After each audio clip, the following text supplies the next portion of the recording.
go. Thank you.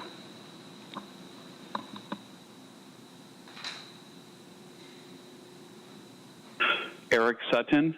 I encourage the board to support Super.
Good evening. I'm Mayor John McCann, and I want to go ahead and start the August 18th, 2026 council meeting. Madam Clerk, if you can please call the roll. Councilmember Chavez. Present. Deputy Mayor Fernandez. Here. Councilmember Inzunza. I'm here. Councilmember Preciado. And Mayor McCann. Present. And I want to do something special today. If we could have the Bonita Valley girls softball team come on up and lead us in the Pledge of Allegiance.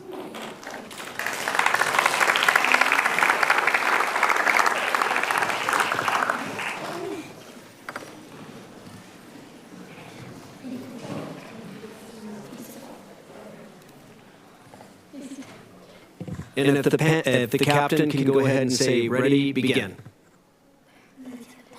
Ready, begin. I pledge allegiance to the flag of the United States of America and to the republic for which it stands, one nation, under God, indivisible, with liberty and justice for all.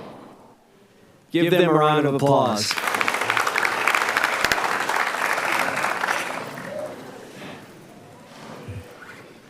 So we have some very special items tonight. Obviously, the girls' softball team is here, but we've got some other very, very important things to do. One is we have the oaths of office for many members who are going to be serving on the boards and commissions. And as I, in the 90s, served on multiple boards and commissions, you are an amazing important part of our community and the way our government works. And so, Madam Clerk, if you can please call the members who are here for their oaths of office. And when they call your name, if you could please come up, and Carrie Bigelow will go ahead and swear you in. Thank you, Mr. Mayor. Carla Tuffer for the Board of Appeals and Advisors. Omar Armas for the Cultural Arts Commission. Roselle Ellison for the Cultural Arts Commission.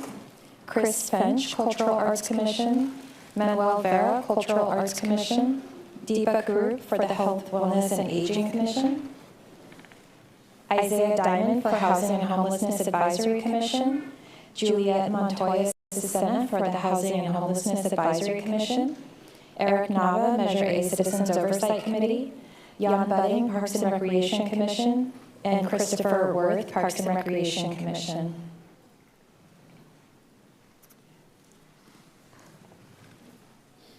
And I will ask you all, following the oath, if you can please make your way to the lobby to sign your official oath document.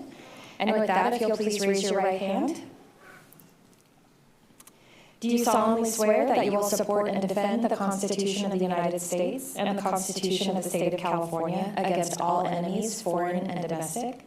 That you will bear faith and allegiance to the Constitution of the United States and the Constitution of the State of California? That you take this obligation freely without any mental reservation or purpose of evasion, and that you will well and faithfully discharge the duties upon which you're about to enter? I do. Thank you. Congratulations.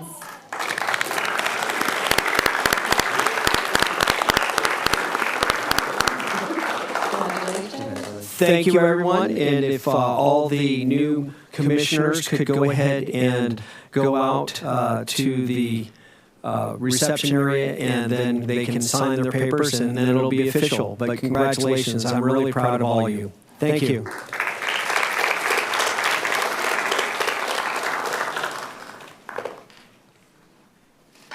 Now we have an incredible event. We have the introduction of Sister City individuals who not only did our students go over to Odawara, but we had the Ardawara individuals come back. And if I could go ahead and call up Ken Maroka, and he can explain the program to us. And then we will go ahead and announce all the individuals and make sure that they get properly recognized. Thank you. Okay. Hello,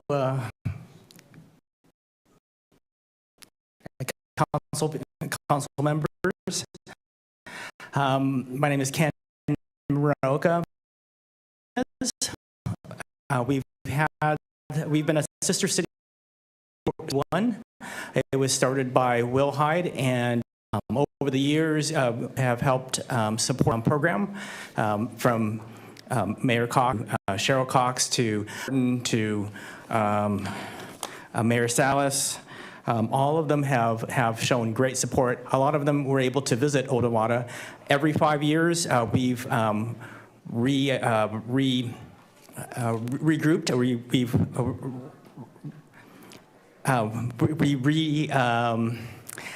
affirmed our relations with Jdata. And so this year is the 45th year of our sister city relations with Jdata. We normally would have a celebration. We're postponing it to hopefully next year, and then we'll celebrate our 45th year on the 46th year. The program that the city runs with us is, it has 4 youth ambassadors from Chula Vista that are selected through the Cultural Arts Commission. They are selected, and they represent Chula Vista in Jdata. They are all 18 years or older, up to 24. And they go over there. They visit Jdata for about 10 days. They see the city. They get introduced to the civic community, the businesses, and they tour all of Jdata. And then they also stay with the host families of the Jdata ambassadors. The youth ambassadors from Jdata, they all come back, and all 8 of them come about 12 days, and they stay over here and they get introduced to the city, able to tour the police station, the fire station, the city offices here, and the library. They've been to the Olympic Training Center, or formerly the Olympic Training Center, and so anyways, I don't want to take up all your time. Let me introduce the youth ambassadors from Japan. Please. Would you like them to stand up, or would you like approach? Okay, so the youth ambassadors from Japan are Wataru Ono, Takeshi Hatsusegawa, Yu Hirano, and Katomi Murakami. And our Chula Vista youth ambassadors are Garrett Bice, Yechan Kim, Christopher Scott, and Elizabeth Gray.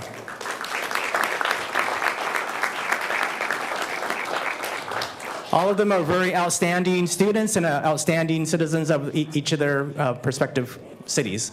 So yeah, thank you for this opportunity. The city has done a great job at giving us the ability to tour the city and enjoy and expand the knowledge of these youths. So thank you. Well, Ken, I want to thank you very much. Obviously, we used to have an International Friendship Commission that was then put under the Cultural Arts Commission, where you serve, and you were able to really bring the program back. And our 45-year partnership with Jdata is about the relationship between our families, our schools, our community, and these wonderful young people. Each of you has a unique opportunity during this exchange to learn about another culture, share your own traditions and experiences, and discover many things that we have in common. The friendship you create here may continue long after you return home. In many ways, you are the ambassadors not just of Chula Vista or Jdata, but future relationships between our 2 cities. And it was really neat that when we had one of the receptions, that there was an individual there who had actually been an exchange student back in 1989. Yeah. And it was great to see his son participate, and it shows the generations of how strong these relationships last. And I want to thank again the families, the volunteers, educators, city staff, community leaders who have helped make this exchange possible. Your commitment is what allows this important relationships to grow. And I especially want to thank Ken Moroka. This program was sort of on hold for a while, and he was the one who led the efforts to bring it back. We really appreciate his leadership, and so please give him a round of applause.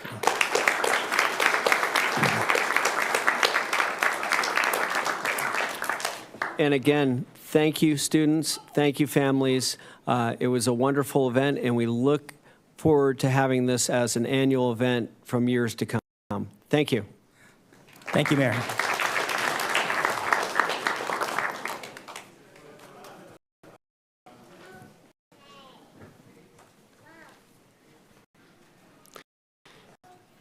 And now we have very, very special, and it's my pleasure to recognize the remarkable group of youth athletes from the right here in our community in the Benita under 10 bronze softball team. As somebody who is used to be a softball dad, when you get together, it was just an amazing thing.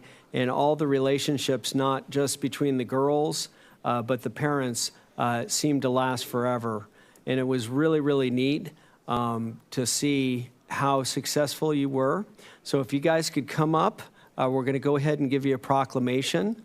And I'll go ahead and come on up, coaches. Come on up, girls.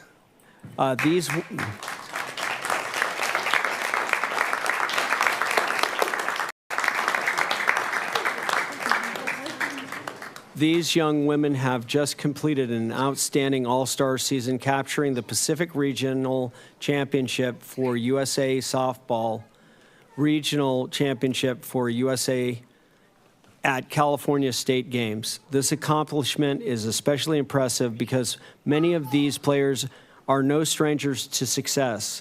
Half of this team was part of the last year's 8-under gold team that also won the regional championship.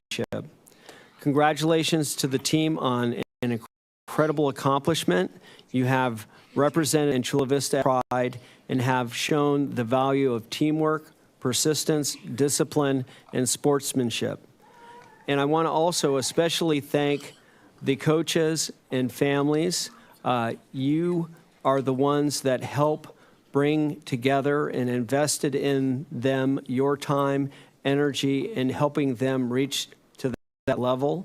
I remember when my daughter was playing, I didn't do much, but I had one of the duties was to actually go out and turn off the lights at now Kumeyaay Park. And I still remember we were able to make sure we got in there to be able to do that. And everybody has some part to play, and especially the parents. And I definitely want to thank the coaches because they truly care about you. They think about how you can do better, and they spend countless hours making sure that you guys can gel as a team and work as a team. So that with that, I'd like to go ahead and recognize the coach, and then I will go ahead and then say the proclamation. So the floor is yours. Perfect. Well, thank you guys. First of all, council members, thank you on behalf of the girls and the coaches here. I'd like to thank you, Mayor McCann, as well. Want to also give thanks for your vested interest in youth sports and allowing these girls to have a place to perform.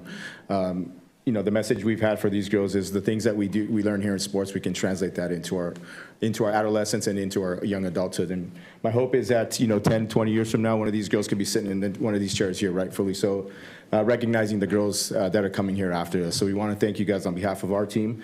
As you can see, it takes a village to support this team. These girls went 38-2 and 1 in the entire season.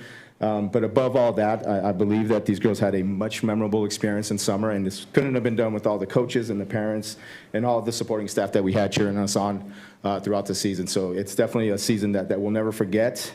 We were tried and tested, but we stayed resilient, and we proved, what was really meant was our attitude and efforts, and that was kind of the big message that we drove home to all these ladies. So thank you guys on behalf of the team. Thank you so much.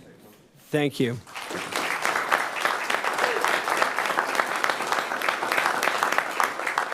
And now I'm going to go ahead and read the proclamation. Whereas the Benita 10 and under bronze all-star team has achieved an unprecedented season with an historic final record of 38 wins, 2 losses, and 1 tie, showcasing exceptional athletic excellence And whereas the Bonita Valley Girls Softball Association team secured tournament championships, including the South San Diego District title, Southern California State finalist, and finished its extraordinarily run by winning the Pacific Coast Regional Championship. Give that a round of applause.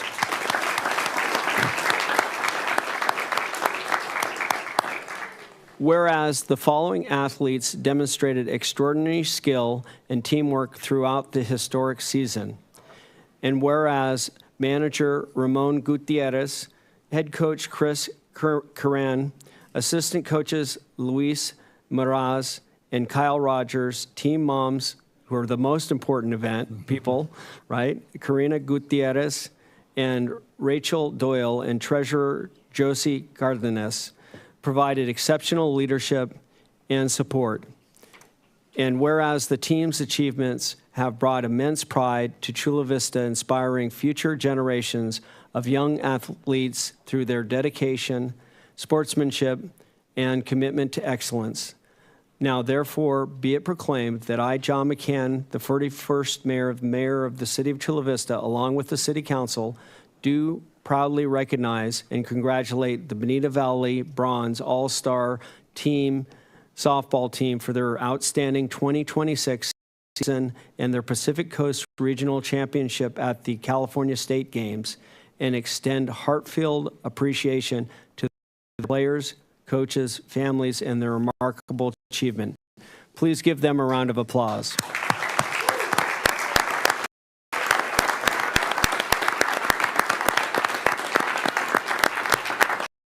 And what we're going to do is the team members, the coaches come down. We're going to take a picture with you with the proclamation. Thank you. I just wanted to say a few words. I live right next to Kumeyaay Park, and let me tell you, I feel like I'm on a Padres game with the parents. A big round of applause to the parents, because they make this happen all day. And you're putting Chula Vista, you're making Chula Vista sisterhood that's going to last you a lifetime, ladies. So enjoy that. We're happy to have you in Chula Vista.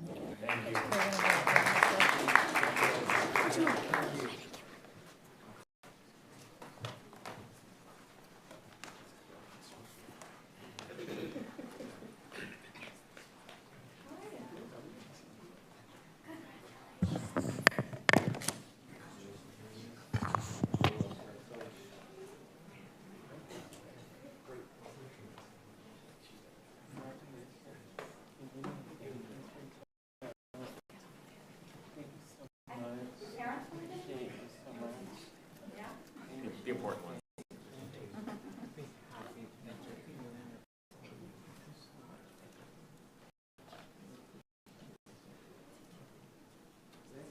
Oh.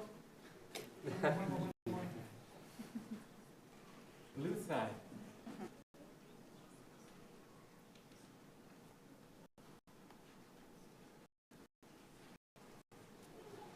Good job, girls.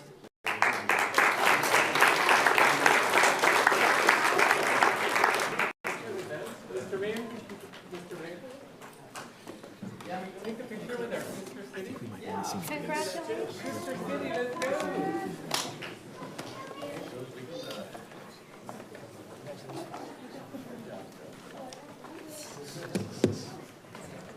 So proud of you. Who's flying first? Come on, meet me in the center.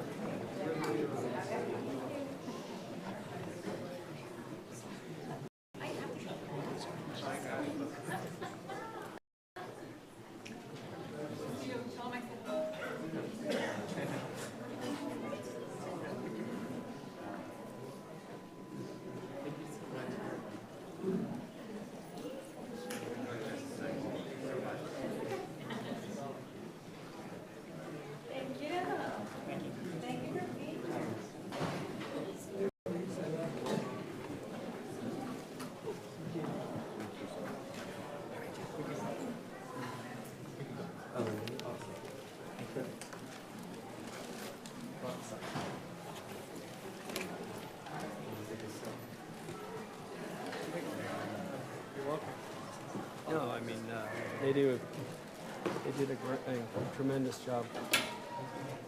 Carolina, sorry about that. I didn't see your thing.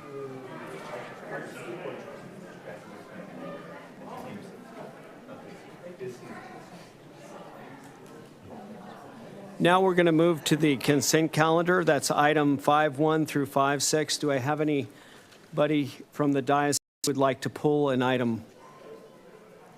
Seeing none, Madam Clerk, do we have any speakers on the consent calendar? We do not have any speakers on the consent calendar this evening. Okay, I'll make the motion for the consent calendar. Do I have a second? Second. We have a motion and a second. Madam Clerk, if you could please read the heading. Item 5.1 is approval of a motion to read only the title and waive the reading of the text of all resolutions and ordinances at this meeting. Item 5.2 is an ordinance of the City Council of the City of Chula Vista acting as the legislative body of Community Facility 97-2 Preserve Maintenance District of the City of Chula Vista, County of San Diego, State of California, authorizing the levy of special taxes in Improvement Area D, Annexation Number 1 of such Community Facilities District, second reading and adoption. Item 5.3 is resolution of the City Council of the City of Chula Vista approving a second amendment to the legal services agreement for legal services between City of Chula Vista and Gatsky, Dillon, and Balance LLP. Item 5.4 is resolution of the City Council of the City of Chula Vista accepting the Performing and Visual Arts Grant Review Panel's award recommendations for the 2026 with a total monetary grant award totaling $30,000. Item 5.5 is resolution of the City Council of the City of Chula Vista approving a lease agreement between the city and Southern Regional Resource Center, Inc. for a portion of the city-owned building located at 270 F Street. And item 5.6 is resolution of the City Council of the City of Chula Vista accepting grant funds from the California Highway Patrol for the Cannabis Tax Fund Grant Program and amending the fiscal year 2026-27 budget to appropriate funds therefore. 4/5 vote required. End of consent. Please vote.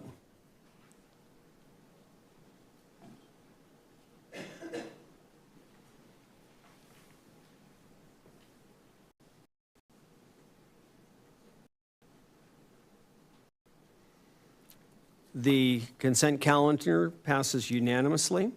Now what I'm going to do is I'm going to go ahead and, because we have some special guests here, the city manager, Tyler from the Imperial Beach. So we're going to move up item 7.2 prior to public comments. Madam Clerk, if you could have,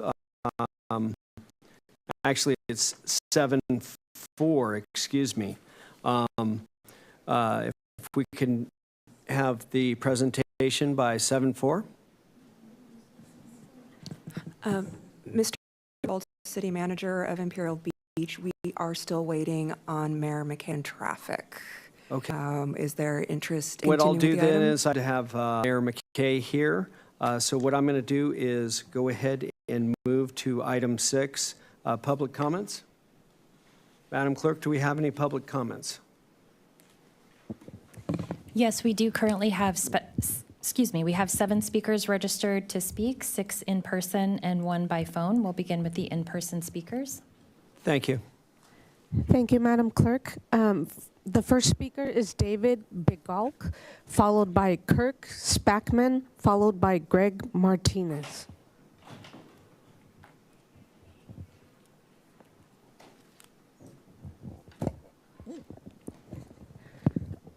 Again, the first speaker is David Bigalk. The second speaker is Kirk Spackman, and the third is Greg Martinez.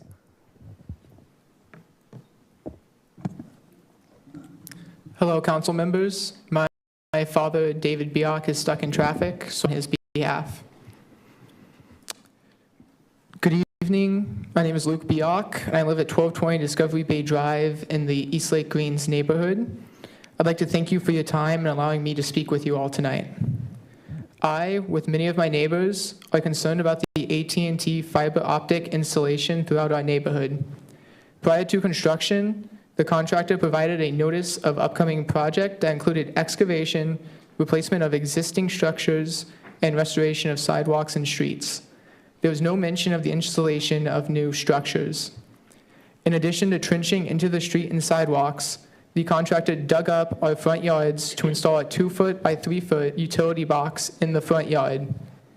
These new utility boxes are used to pull the new wire throughout the neighborhood and are spaced approximately 100 to 150 feet apart, which lands in the front yards of all of our homes. The current condition of the sidewalks and the streets is in very poor condition. We were assured by the Public Works Department that these would be repaired by AT&T to city standards. Unfortunately, the patchwork will be permanent, and we will now have to live with our streets and sidewalks in this condition. I am asking for the situation to be looked into with the plan amend to place the pool boxes in the sidewalk on the garage side of the homes. This would accommodate future installation of the fiber optic into our homes, move the box from the front yard to the side yard, all while maintaining the needed spaces. A win for all parties. Thank you. Thank you very much. I'm going to go ahead and refer you to Angelica Aguilar, Public Works. She'll wave at you, but she's back there, and you can talk to her about that situation. Thank you. Thank you. The next speaker is Kurt Spackman, followed by Greg Martinez, followed by Lori Hyde. Good evening, I'm Kurt Spackman. I'm also here to talk about the East Lake Greens construction project that's going on. Without repeating everything that Luke just said, I wanted to add that from the beginning, this is to be a kind of deceitful and misleading project because, as he did say, the scope of work includes excavation, replacement of existing structures, and restoration of sidewalk and asphalt. No mention of yards, no mention of easements or anything.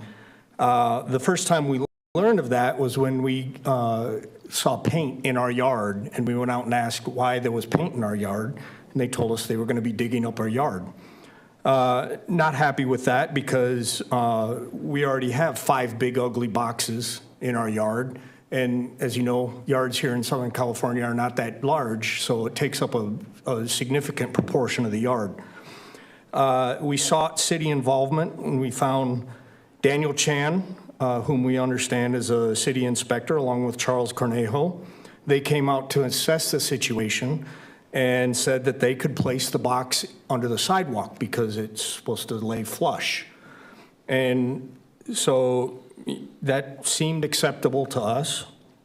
They even painted on the street, 2x3 to be placed in sidewalk.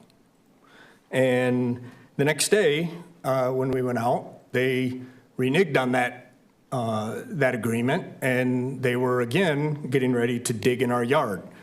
And we were threatened with police arrest and removal from our own yard.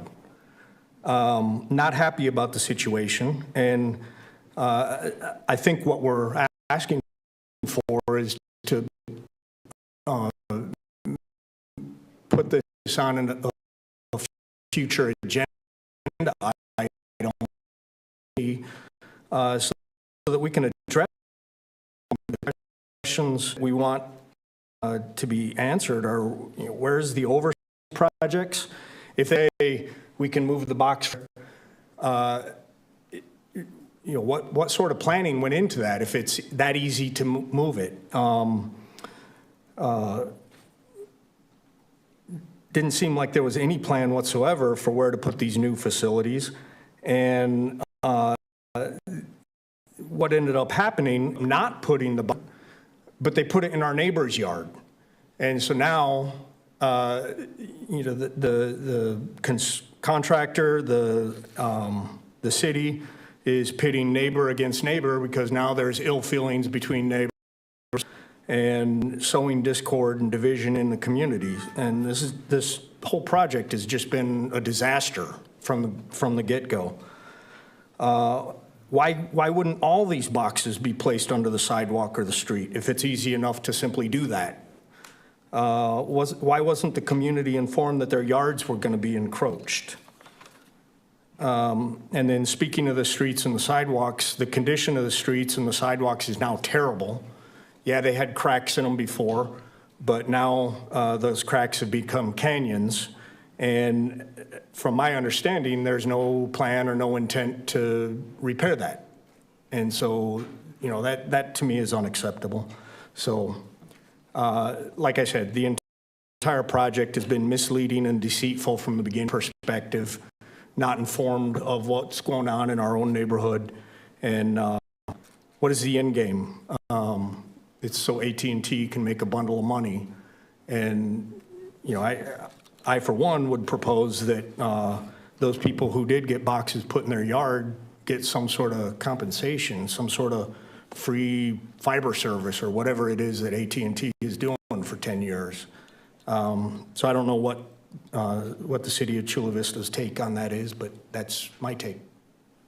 Thank you very much. Thank you very much. And you can go ahead and talk to Ann, the city manager. Go ahead. Oh, thank you. Sir, can I get you to provide your contact information to Angelica in the back, and we'll follow up with AT&T as well as our inspectors. Okay. Thank you. Yeah. And I'll recognize the member from District 1. I just want to say that the lack of information that was shared with you is unacceptable. This is part of my district, District 1. I am your council member, so Jared is going to go ahead also and provide my contact information, because I would like to meet with you and follow up with the city manager, but also with AT&T, and see how this has become something dangerous for everyone. And believe me, someone that's a big plant person as I am, if someone came and teared up my yard without telling me, I would be livid. So I completely understand, and I want to make that outreach with you. Madam Clerk, if you can please call the next speaker. The next speaker is Greg Martinez, followed by Lori Hyde, followed by Martinez.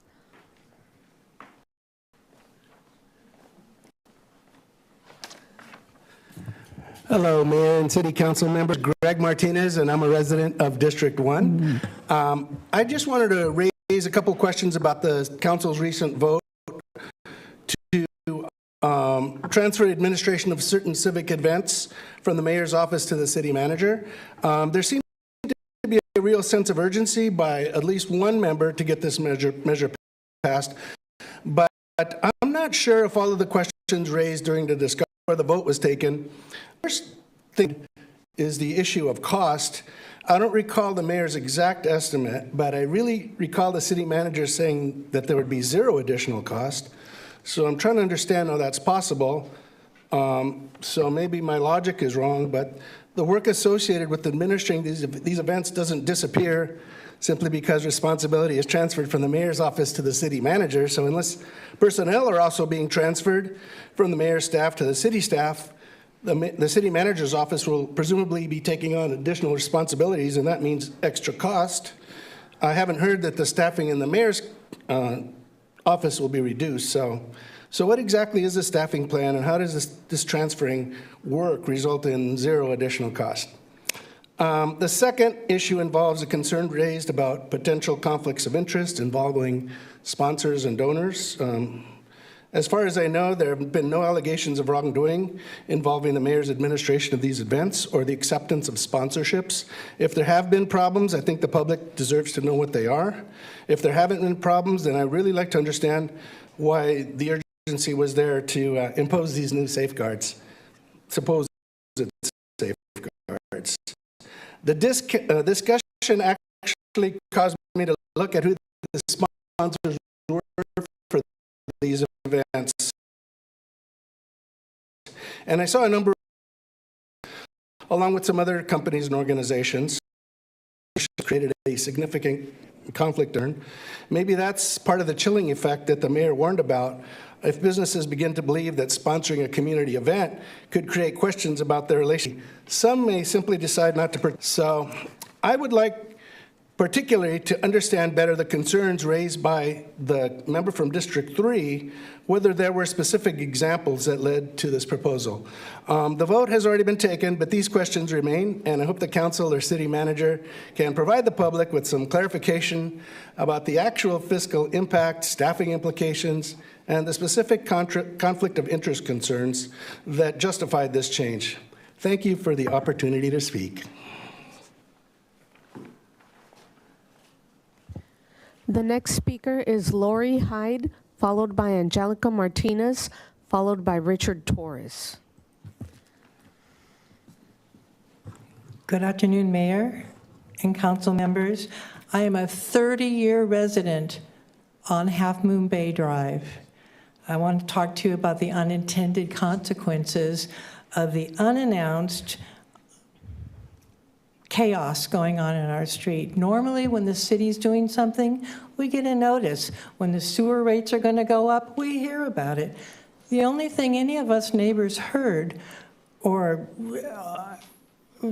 came to understand was a flyer stuck on our door promising that only streets and sidewalks would be affected and that they would be repaired. I can tell you now that I have $1 million house on a street from downtown Kabul. The sidewalks are patched with asphalt. It's a trip hazard. I'm concerned about legal liability.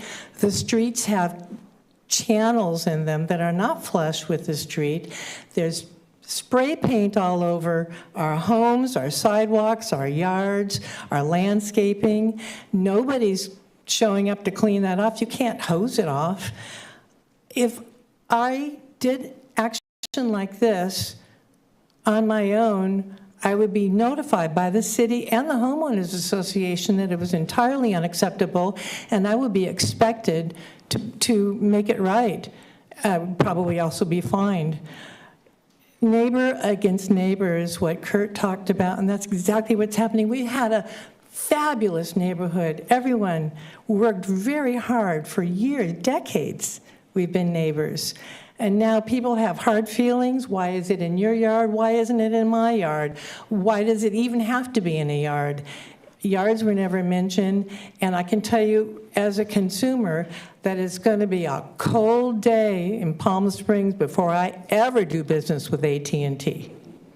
And I know Angelica is going to hear from me too, and I will check in with her, but I'm very disappointed, and I just don't think that this entire enterprise was entered into with any thought.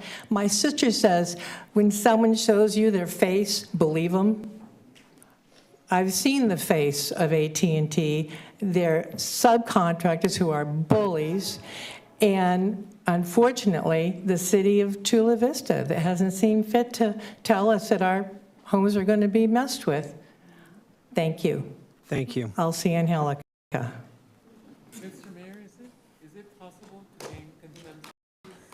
The next speaker is Angelica Martinez, followed by Richard Torres. I think the city working with Public Works. Just want to make sure we hear back. Thank you. Thank you.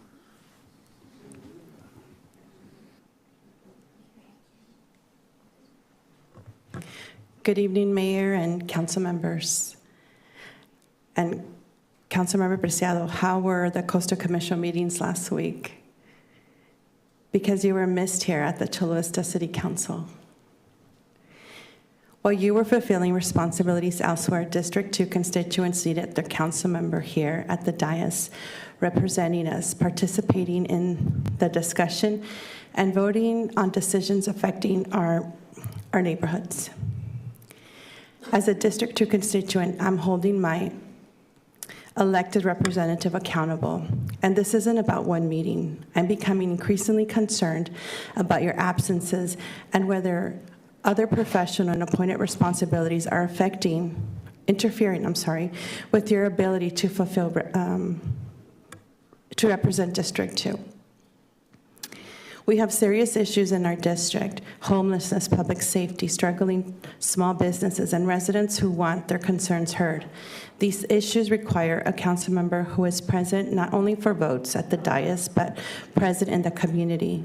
This weekend was the Lemon Festival on 3rd Avenue. I was there. I walked through our community, spoke with residents and businesses, and listened to their concerns. I later saw your social media posts about the Lemon Festival. Perhaps you attended at a different time, but I personally did not see you there.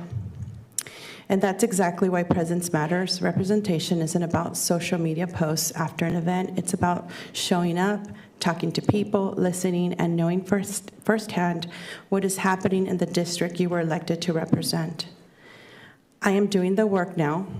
I'm talking to District 2 residents, one after another, and I'm hearing directly about the issues affecting our neighborhoods, their families, and their businesses. That is also one of the reasons I'm running for District 2 City Council. The people of District 2 deserve consistent representation. They deserve accessibility, and most importantly, they deserve a council member who shows up. Accountability begins with being present. Thank you.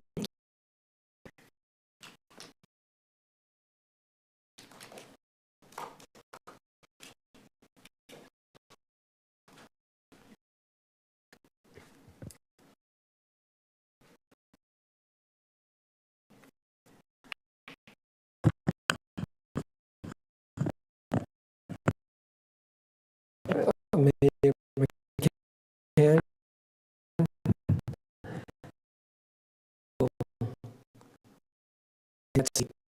A single walking down the sidewalk. We did not see a crack driving our cars, barely.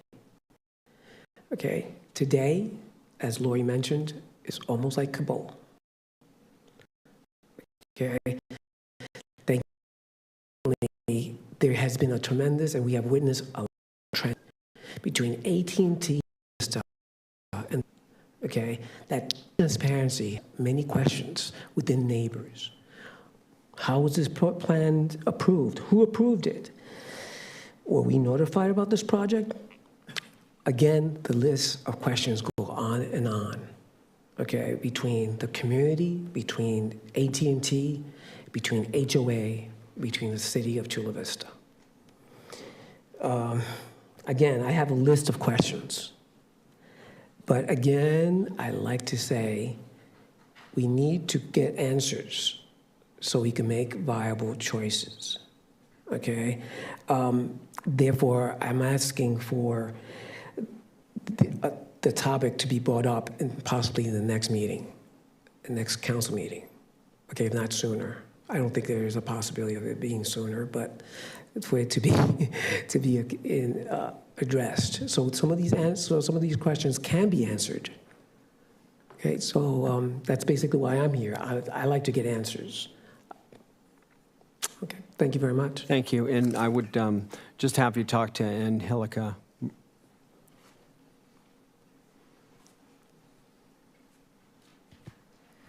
We will now continue with our remote callers. Becky Rapp, you are now unmuted. Please continue with your public comment.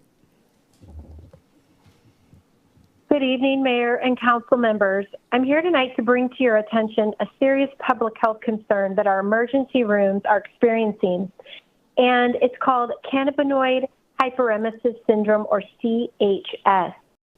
A recent article published by the Association of American Medical Colleagues reports that CHS has increased more than fivefold since 2016. Emergency departments are seeing patients arrive with severe abdominal pain, uncontrollable vomiting, and dehydration marijuana use. What's more concerning is that this department visits among people ages 31 between 2023. That should concern every city official's ability to protect young people. We also need to recognize that today's marijuana is not the marijuana of decades ago. THC products are substantially more potent, and marijuana use has nearly doubled over the past decade. The article cites data showing that 22.3% of Americans age 12 and older, more than 64 million people in the U.S. reported using marijuana in the previous year. There is also a serious public health cost. So the patients are coming into emergency departments. They're receiving IV fluids, medications, diagnostic testing, and sometimes hospital admission. The article makes clear that the only definitive cure for CHS is stopping marijuana use. So I'm asking the city to consider the health consequences along with the economic impacts when you discuss arguments moving forward regarding marijuana policy when it comes before you. Thank you. Thank you. We'll now move on to item 7.2.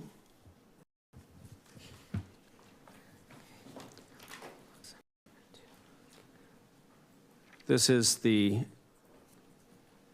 oh, we got Courtney Chase. All right, is she already coming up?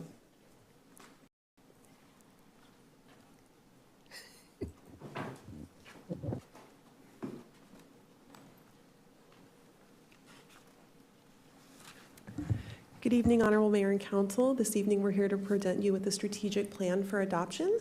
With us, we have Summer and Curley and Kimberly Garrett from the Center for a presentation. So thank you. Thank you, Courtney. Good evening, Mayor and Council. It's good to see you all again. We are about to showcase the next phase in the strategic plan process. You know, we've probably seen this slide many times now, but as you know, we went through quite a few stages in this process. The project planning, the data collection, the analysis of that data, and then finally plan development, which is where we are in this final stage.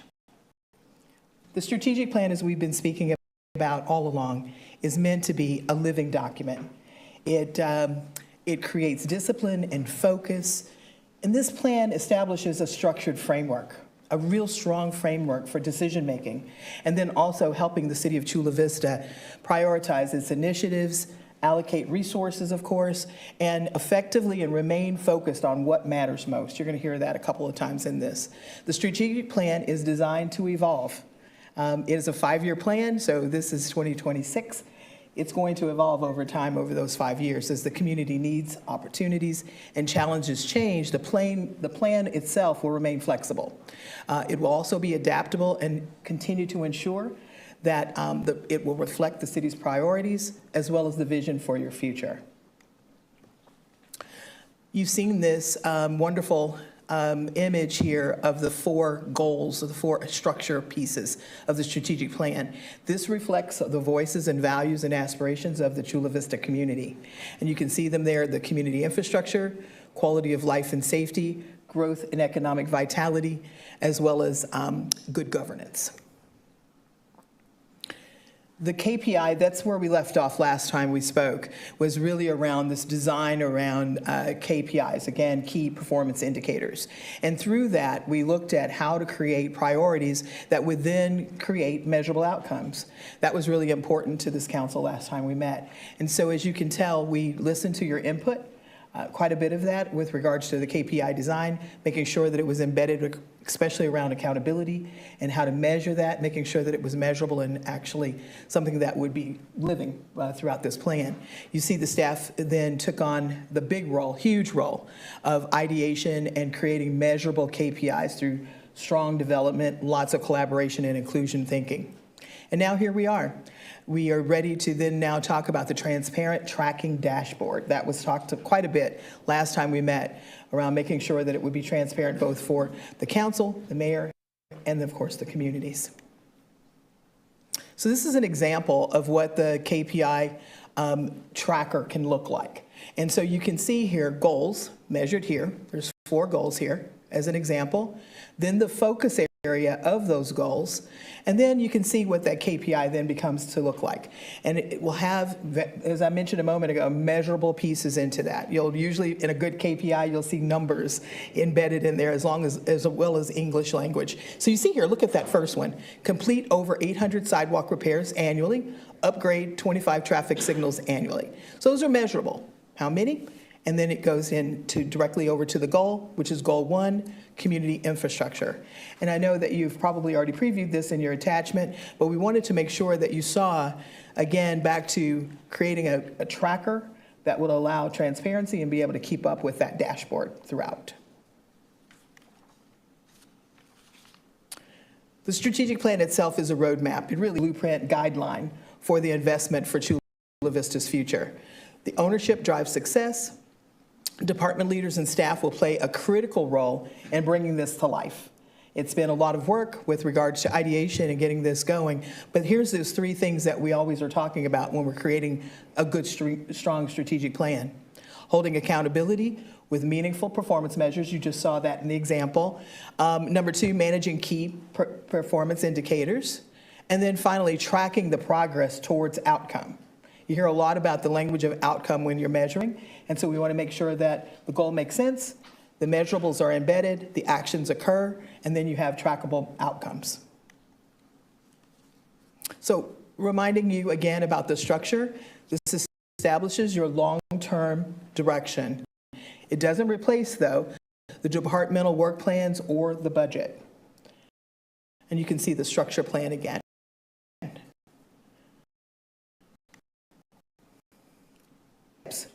Area dashboard itself, transparent tracking of what matters, accountability through measurements, keeping the community informed, really critical, and phased implementations continuing that commitment.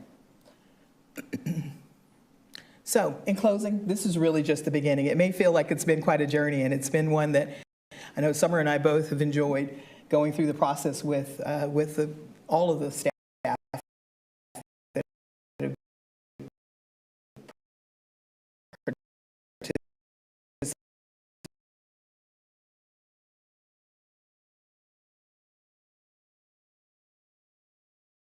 All the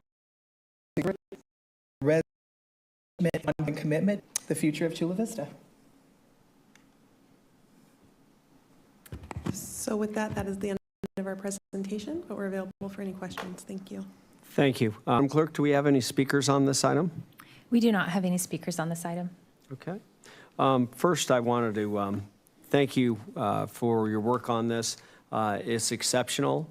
I think this gives us a great strategic plan, and I love the KPIs because I think many times people talk about doing things, but we need to actually have measurable goals. And when you're looking at the number of sidewalks, you're looking at the number of different items that you can specifically measure, that gives us the opportunity to know, are we achieving our goals? Are we not? Then gives us the ability to, if we're not achieving our goals, to be able to come back and find a way how we can achieve our goals. Also, I want to thank from the input we put in prior, putting in the Chula Vista Women's Club. I think that's a very, very vital project that we can go ahead and revitalize.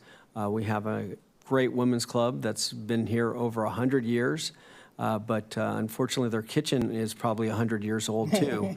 And by being able to revitalize that and making it a place where people can go ahead and rent out, it will be incredible, because there are many people who would like to use it, but because of the kitchen and because of some of the other limitations on the facility, people will choose another facility. I think it could be a place where it could be used multiple times a week and bring in revenue, so you could actually use those funds to be able to help maintain it and continue to improve the facility with that revenue. Appreciate the idea that we have put what we have. I was very honored to do the grand opening for the congregational place. Incredibly awesome seniors live there. The idea is that as our senior population grows, we have the Norman Park Center very close there, where it's almost in walking distance for our seniors to be able to attend. But we don't really have anything specific. We've done building parks, building facilities, recreation facilities. I think by us having a senior center, we will be able to really galvanize and give an opportunity for over half our population, which is in the Eastern Territories, be able to enjoy that. So I appreciate that. I know we have a lot on the plate here, but those were two items that I definitely wanted to talk about. I will go ahead and recognize the member from District 1. I want to thank you. I want to thank you both for this great presentation. And, as we continue to assess our community needs, listen and get feedback and identify opportunities to improve our city, we must have clarity, not just for us, but also and most specifically and importantly for the community that we represent. I did want to ask about the senior center. That's one of the priorities.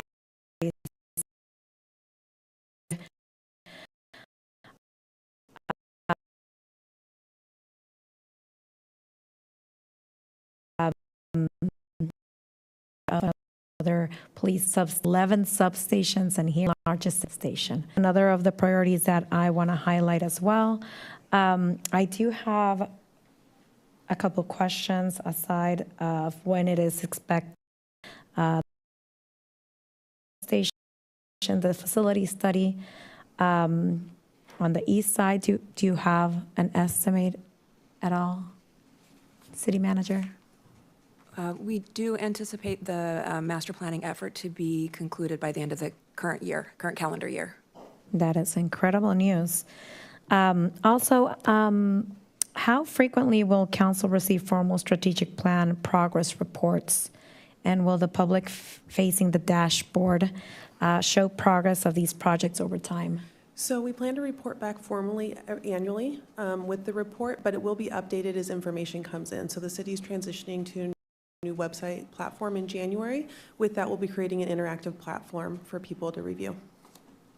So, and I might be wrong here, but if staffing or revenues are insufficient to advance all major initiatives, I guess my question would be, what criteria will staff use to determine which projects move forward first and which are delayed? And that's my last and final question. In terms of whether they're in progress, complete future funding. So they're on that page, and it can be a discussion that we have annually with the budget or as funds become available. I very much appreciate that transparency. I think it's critical, and to have the community's trust in each step of the way. Some of the major issues that I've had in District 1 is because we're not even us, but other people that are coming into the community are not fully transparent, as we had the community members show up today. That lack of transparency is something that we need to ban from our city. I'm happy that we're informing step by step. That brings music to our ears. And thank you for this great presentation. I will now recognize the member from District 4. Thank you so much. I am extremely pleased with this final product.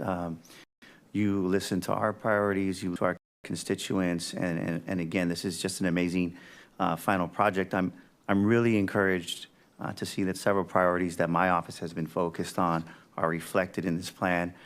Equitable investment across neighborhoods, youth development, activating community spaces, and creating safer and more walkable neighborhoods. Those are all like important priorities in District 4, but they're also important for the future of our entire city.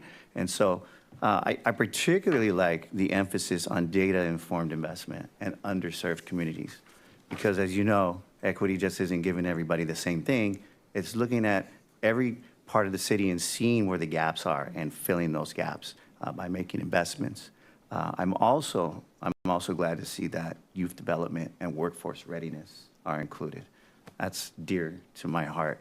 As we move more towards implementation, I would like us to think even bigger about that, because youth development isn't simply a program area. It's actually an economic development strategy. It's a workforce strategy and an investment in the long-term resilience of our city. So employers, internships, apprenticeships, and pathways to careers ultimately. The next challenge is making sure that residents can see whether or not, and if we're committing to walkability and equitable investment, workforce development, community activation, let's identify, measure, right? Sidewalk and lighting improvements, internship placements, park and community space access growth. And let's make that information accessible to the public, and that's why we're really looking forward to the dashboard. Overall, I think this is a great, strong framework. I appreciate you all and staff, of course, taking the many priorities that we've all discussed and turning them into a citywide strategy. And now the important part is making sure that those priorities translate from the strategic plan into measurable improvements for residents that they can actually see and feel. Thank you again. This is fantastic work. I will recognize the member from District 2. Thank you, Mr. Mayor, and thank you. I know it's been about a year and a half now that we've been collaborating on the design of this. So observations today when we adopt this plan, this will be an opportunity for this council, all four of us and the mayor, to adopt a document for us to follow. It will highlight for everyone in the city, regardless of where they are, of the legislature anyway, how it manifests in the city manager's office. If I remember correctly, we haven't had a strategic plan for this city since 2012. And so I think it's important that as a collaborative effort that we acknowledge all the stakeholders that contributed to its development, and that this council take pride in adopting a plan that regardless of who's sitting up here on the dais, hopefully will guide investment, will support and guide future. I'm particularly interested that is to be sketched out. I know in the coming weeks we'll have another opportunity to look at a strategic plan associated with economic development and one on communications. And as you pointed out, we have a lot of master planning that have already, and it's this integration, this harmonization of our plan as we look for a city that has different needs. We have 280,000 residents, 52 square miles. I was looking at data, census data, and there's about 22,000 homes in each council district.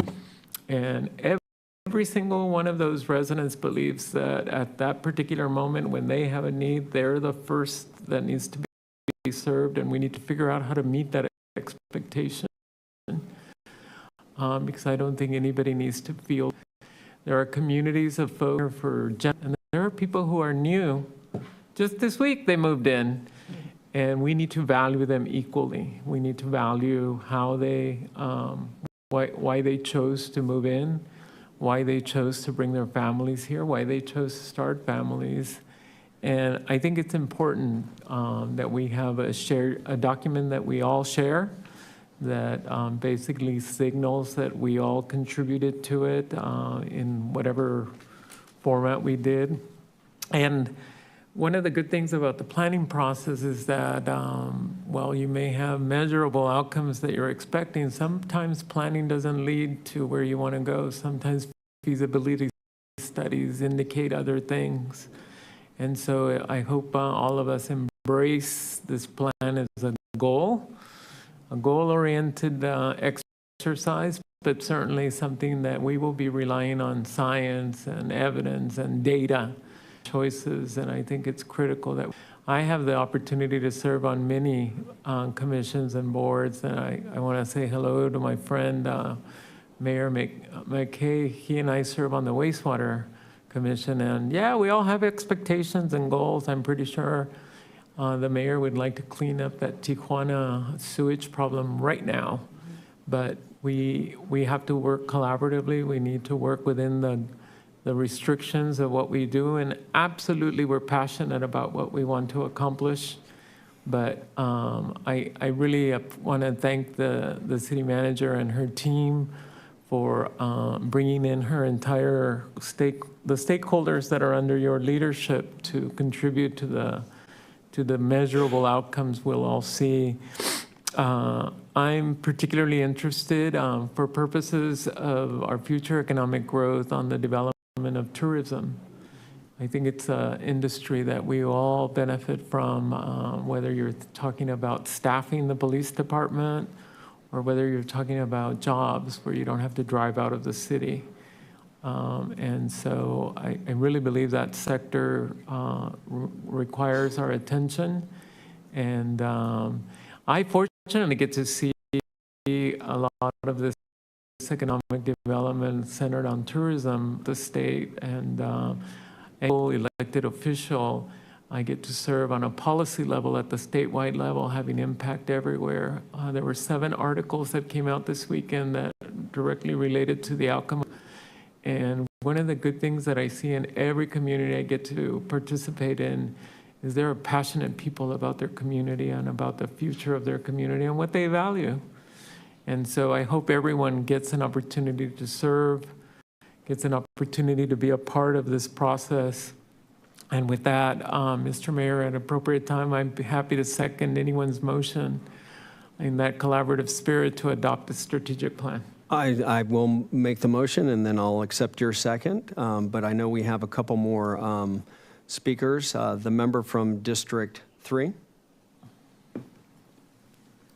I want to thank you for all the diligent work you've put into this, and our city manager, deputy city manager, assistant city manager, and all our staff. I've been serving on the council for 2 years, and everything that I had in mind of implementing, from knocking on doors with neighbors and discussing West Chula Vista. I grew up in Councilman Fernandez's district. I see the work that Councilman Preciado and Councilman Fernandez are pushing for in West Chula Vista for revitalization, for what we're doing with the Bayfront, to bring in more tourism, bring in more hotels. We have the amphitheater, we have the elite training center, we have the Gaylord project. We're gonna start stealing a little more business from the San Diego Convention Center, and something that's most a substation. I don't even want to call it a substation. It's going to be its own castle, if you will. But everything that the city's been doing, this council in cooperation with each other and city staff, this is where we've become the envy of the other 17 municipalities in San Diego County because we're doing things right. We're fiscally responsible. We're paying attention to our economic development, our infrastructure. We're trying to improve the area impoverished. Almost 2 cities, East and West Chula Vista, divided by all of us that grew up down here, born down here, are seeing the difference that we're really making diligent efforts of improving the entire city collectively. We're working on different ideas of land swaps to provide recreation. We just saw our Sweetwater Valley Little League. I mean, we're the home to Cooperstown. I think it's a tomorrow night or Thursday night. We're going to see Bonita Valley, Sweetwater Valley.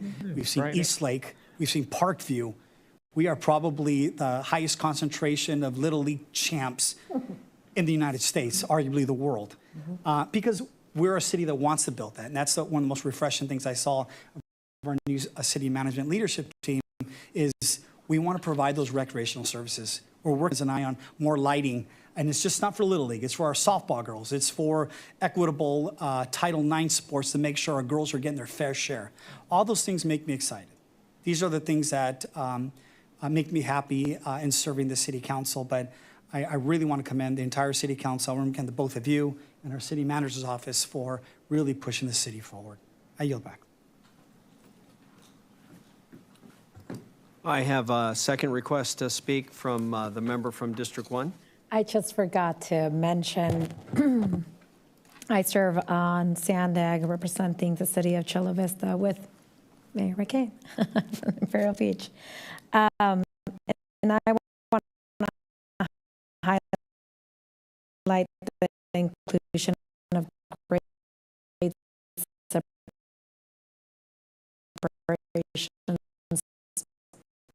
in this plan, the blue issue, and as we develop the Bayfront, we will only be creating impact into traffic that spills eventually into the Interstate 5, And we also need to highlight that the Metropolitan Transit System considers increased trolley frequencies that could mean more frequent gate closures and long delays.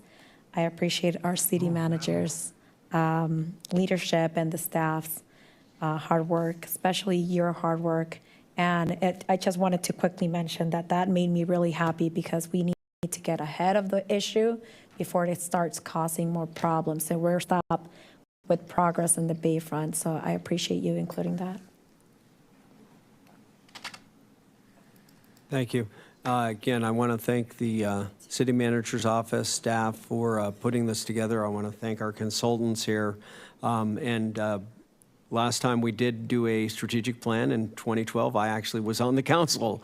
And as we know, these items and everything take a lot of planning. They take a lot of time. They take a lot of being able to work together collaboratively.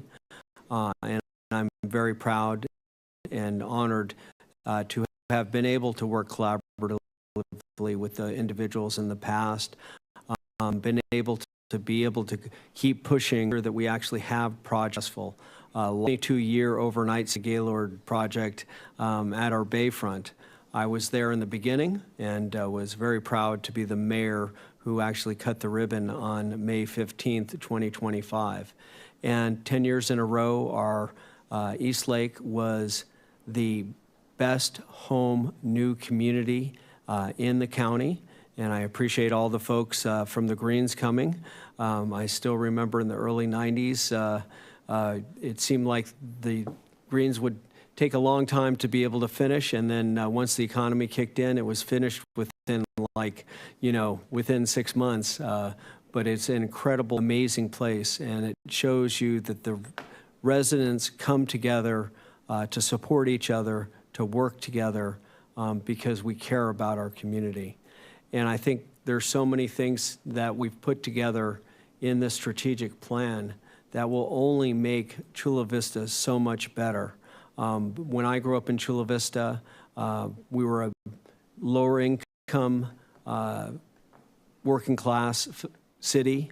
And with the vision of being able to put in master plan communities, to be able to have housing all the way from working class to upper income has been incredibly successful.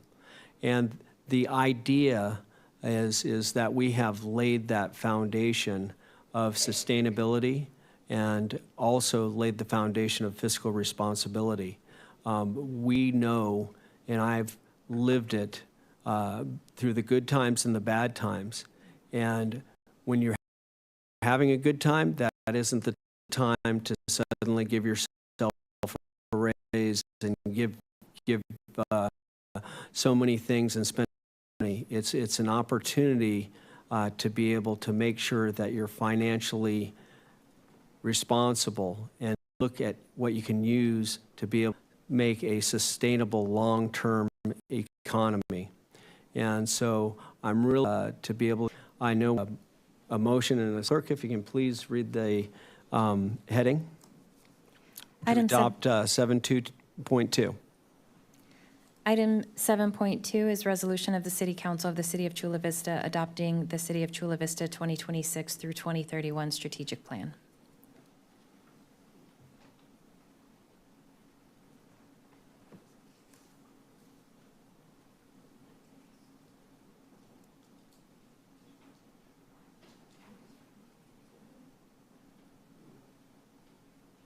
Item carries unanimously.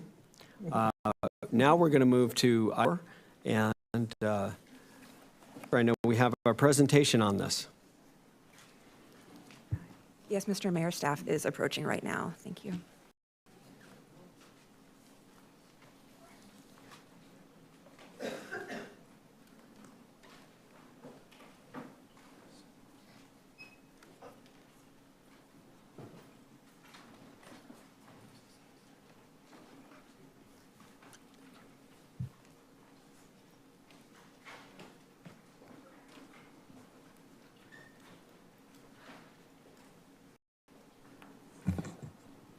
Good evening, Honorable Mayor. This item is requesting authorization for the city manager to enter into a reimbursement agreement with the City of Imperial Beach for Chula Vista to provide unsheltered housing services to Imperial Beach clients. The Chula Vista Village at Otay has been in operation since May 15th of 2020 and serves as one of the housing tools that the Chula Vista Homeless Outreach Team and Housing and Homeless Services Department utilizes for bridge sheltering of unhoused adult individuals that need temporary housing and wraparound services to assist them on their path to permanent housing. The village currently provides 62 individual pallet cabins and recently underwent upgrades to improve operations, including the addition of a new community room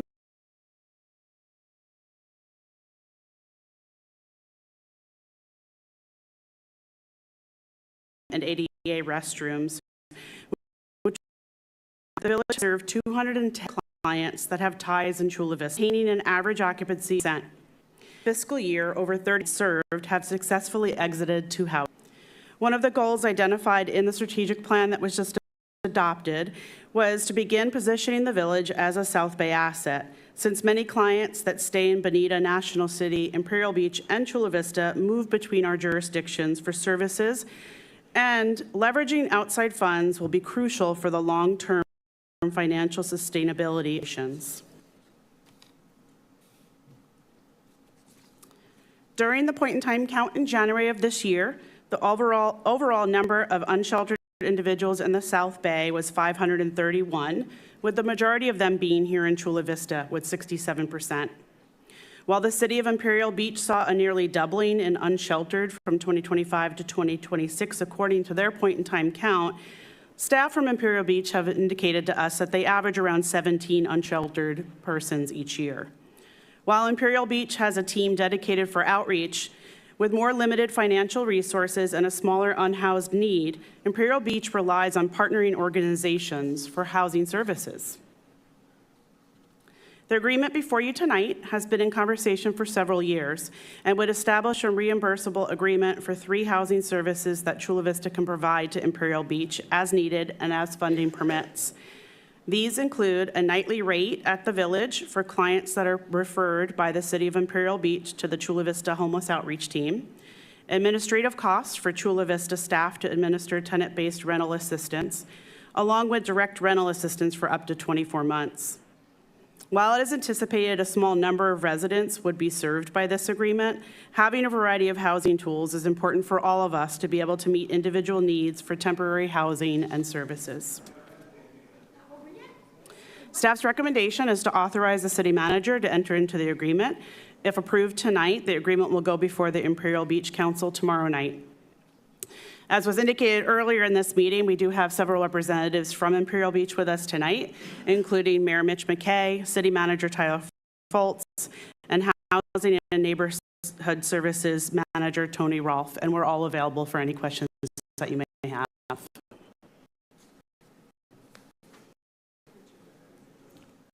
Thank you very much. Madam Clerk. You have public speakers. Proceed with calling them. Thank you. The first public speaker is Greg Martinez, followed by Angelica Martinez, and then Tyler Fultz.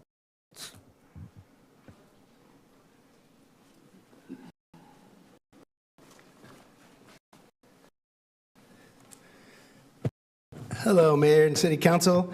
My name is Greg Martinez, and I'm a resident of District 1. Wanted to discuss I have and about the direction Chula Vista is taking with the village at Otay. The village currently has 65 units, and the city's operating plan, I think it's 62, she just said, right? And the operating plan is to serve up to 65 people at a time. And now we're entering in an agreement to initially accept up to 25 homeless individuals from Imperial Beach when beds are available. I mean, it's not huge numbers, but that is like 1/3 of the total. So cost, I believe, was at $90.60 per night that in the document. Excuse me if I'm wrong, but is that the true cost, or was there a buffer built in at all to prevent the city from losses? Because I'm not sure if there's any residual effects besides just what the the building costs, and I don't know if you're amortizing the costs of the depreciation or the interest and the, I don't know if it pays property taxes since it's a city business, but that seems a little bit on the low side to me. But my concern is whether or not that reimbursement covers, it's more than just the true cost. My concern is whether agreements like this are the beginning of Chula Vista developing a larger regional services operation, and what that ultimately means for our taxpayers in our neighborhoods. When you look at the village from above, using Google Maps, you'll see that there appears to be considerable vacant land around these 62 units, enough to double it and maybe even triple the size. Are there plans to expand this facility? And are we considering agreements with other cities? I hear now that Chula Vista is the #1 city for homelessness in the South Bay. Ultimately, how large does the city envision becoming? And I also want to raise a related public safety issue. A neighbor recently told me about how he saw a homeless man outside a school in the morning. And, I have compassion for anybody who's experiencing homelessness.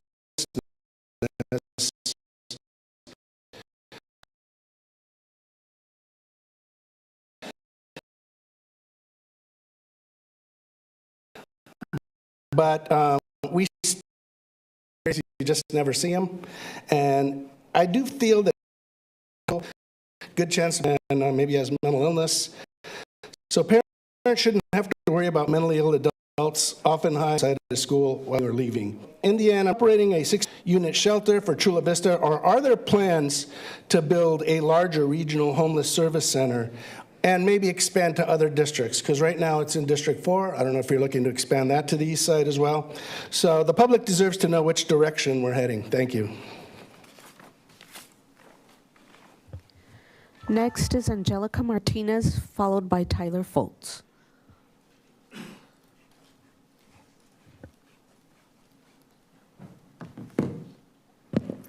Good evening, Mayor and council members. I'm here to oppose item 7.4, the agreement to bring unsheltered individuals from Imperial Beach into the city of Chula Vista at the village at Otay. I understand the need for regional cooperation, and I understand that Imperial Beach will reimburse Chula Vista for services. But my first question is simple. Who is looking out for Chula Vista residents first? The staff report tells us that Imperial Beach identified 25 unsheltered individuals, a 47% increase from 2025. Imperial resolution should responsibility. The resolution mentions those 25 individuals, but where is the? I don't see language saying only 25 people may. I don't see a maximum number of Imperial Beach residents who can occupy beds at the village. Instead, we're told placements will depend on available beds, funding, and program needs. So I want to know how many beds are available today. Is the village at capacity, waiting list, and Chula Vista residents explicitly guaranteed priority? Because what happens when an Imperial Beach resident is occupying a bed and tomorrow a Chula Vista resident needs the same bed? The city's own report says the village enrolled 124 new participants during the last fiscal year and reported 39 successful exits to permanent or temporary housing. I want those numbers separated. How many of those 39 actually obtained permanent housing? How many went to another temporary placement? How many of 124 remain in the program and exited unsuccessfully?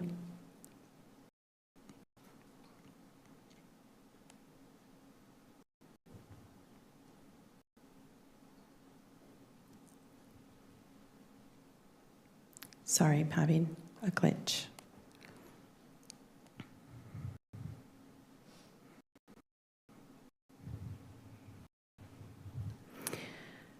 Do they return to Chula Vista, potentially become for homelessness? There is another statement that concerns me regarding rental assistance. The report says efforts will be made to provide housing within Imperial Beach. Why only efforts? Are Imperial Beach participants allowed to use these subsidized for housing in Chula Vista. Finally, your own staff report says the Housing and Homeless Advisory Commission will be advised of the agreement at their next meeting. Why is council being asked to approve a 2-year agreement before the city's Housing and Homeless Commission has reviewed it and provided recommendation? Chula Vista already faces its own homelessness challenges. Capacity is a resource, just like our tax dollars are a resource. Thank you very much.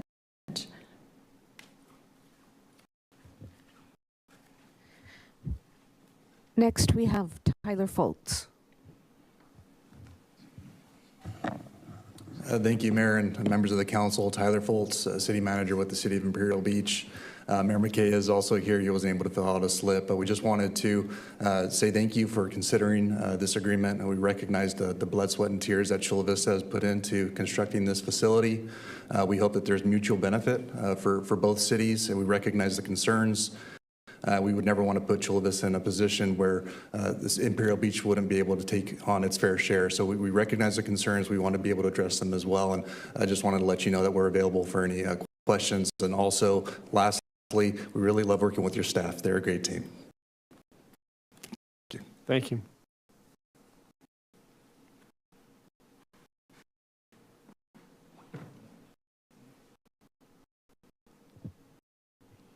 That concludes this item. Yeah, Mayor Thank you, Honorable Mayor. My colleagues, on your colleagues of mine, on other nations and municipal civic groups with huge response, as you can imagine. I just will express our gratitude to the City of Chula Vista for consideration. I think the collaborative effort is reflective of even your strategic plan that was talked about earlier, about how you can work all these different elements together. I think there's maybe some misunderstanding on the numbers that were presented earlier. The City of Imperial Beach isn't looking to place 25 individuals into Chula Vista.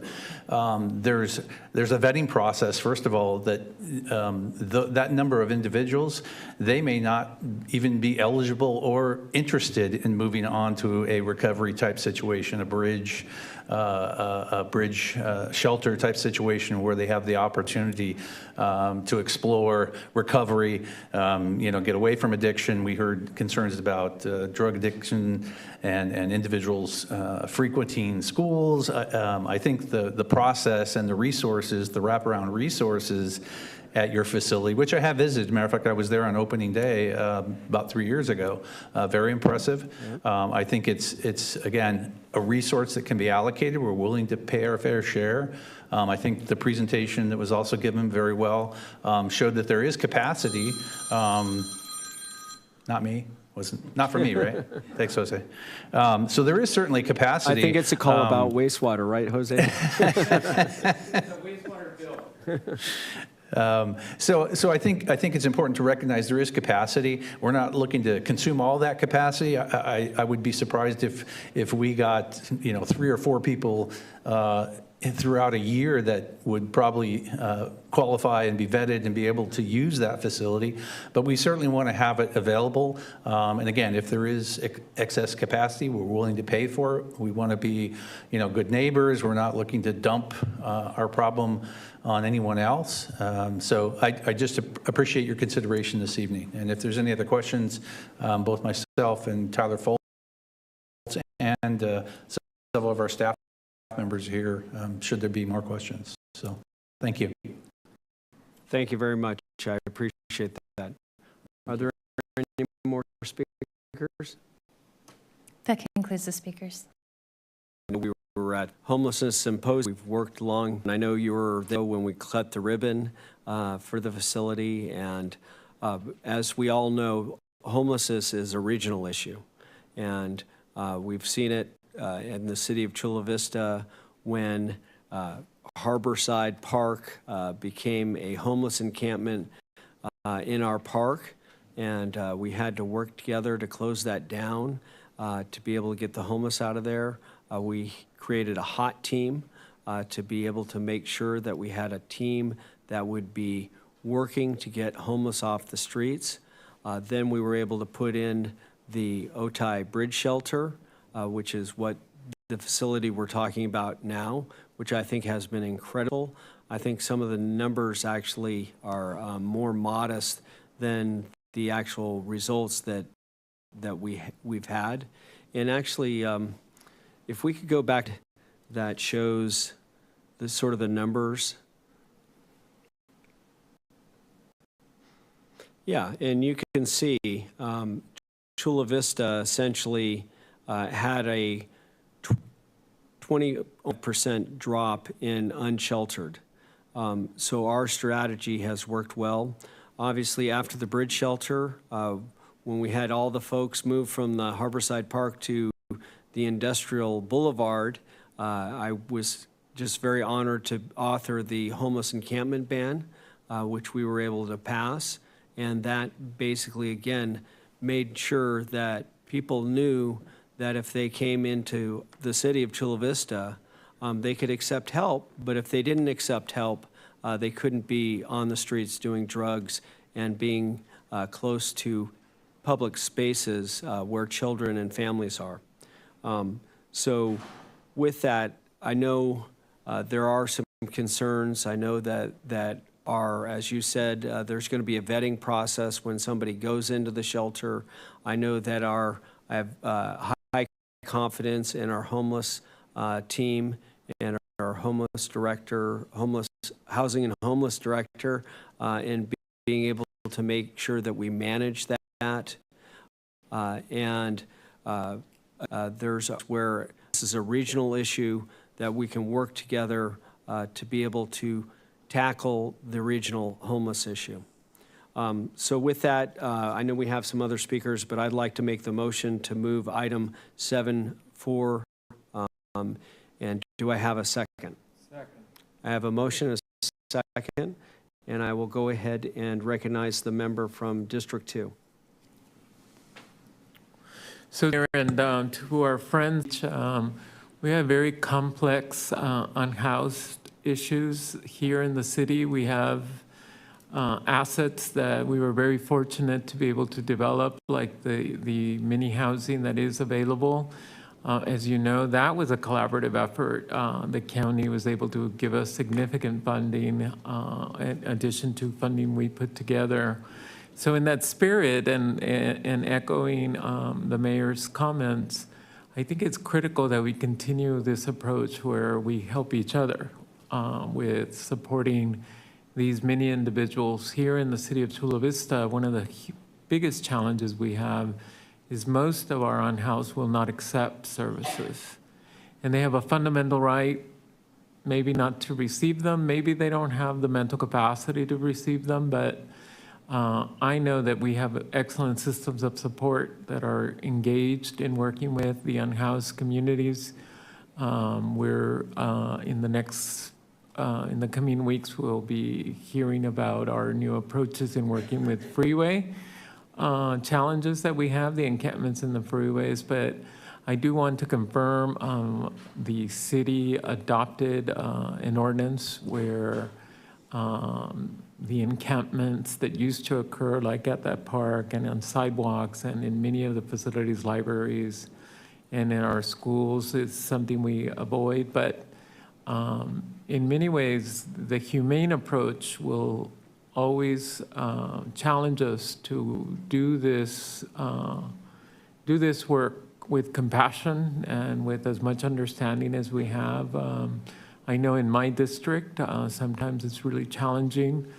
Maybe at a major event, we will see members of the unhoused community approach the event and try to be part of it. And it is absolutely essential that we figure out as a society how to integrate these individuals into our day and not demonize them or minimize their potential for transitions. Who knows, maybe being in the proximity will help them consider transitioning from their current situation. But I did want to just follow up to make sure we clarify the record, and if city staff can indicate and confirm what your presentation did, that this is on a space available basis, and it is a full cost recovery agreement. And just clarify and make sure for the record that the public has an understanding and not a misperception from misreading the document. Yes, absolutely. Those numbers were provided just to give you context to the number of unsheltered in both of our cities.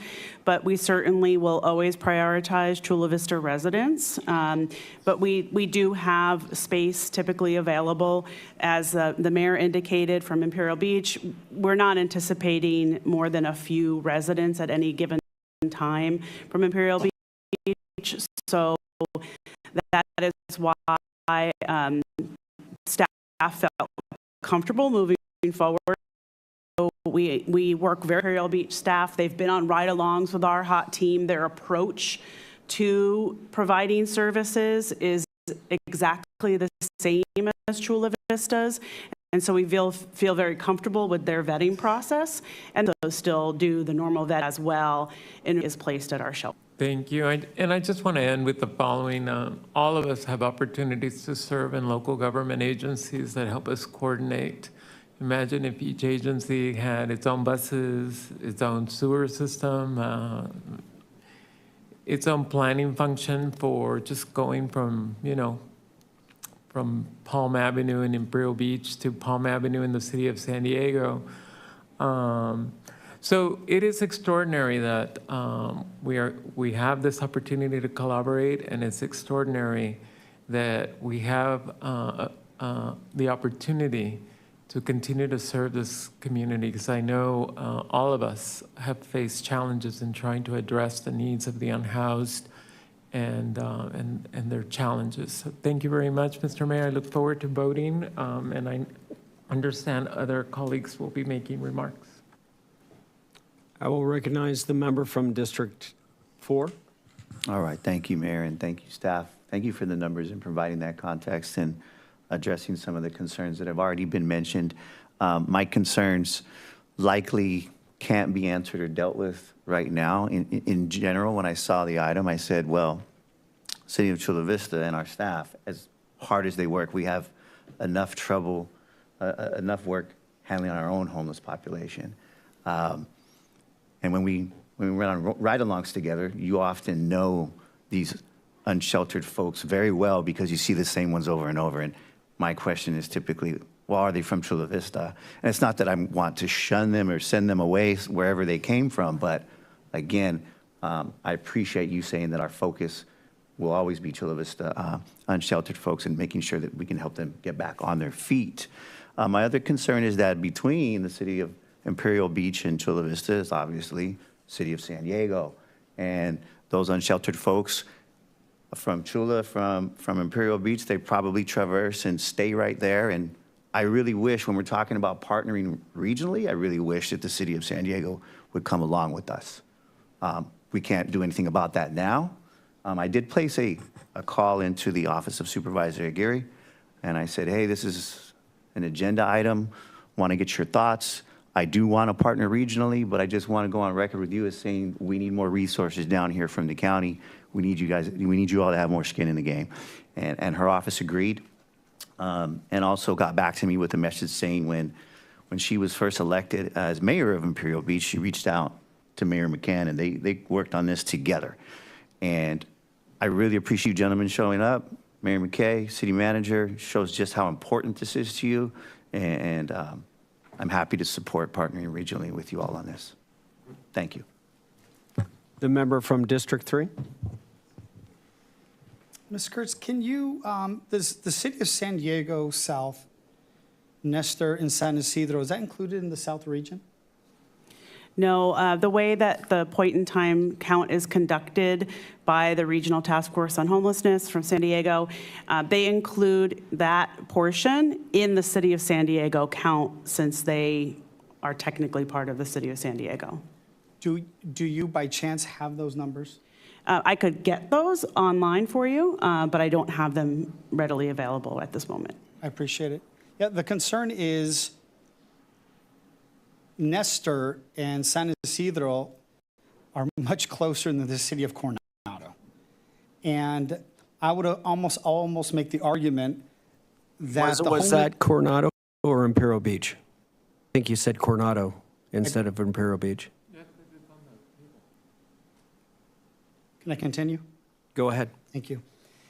I would almost argue that Nestor and San Isidro, or at least Nestor, should be a part of Imperial Beach's count.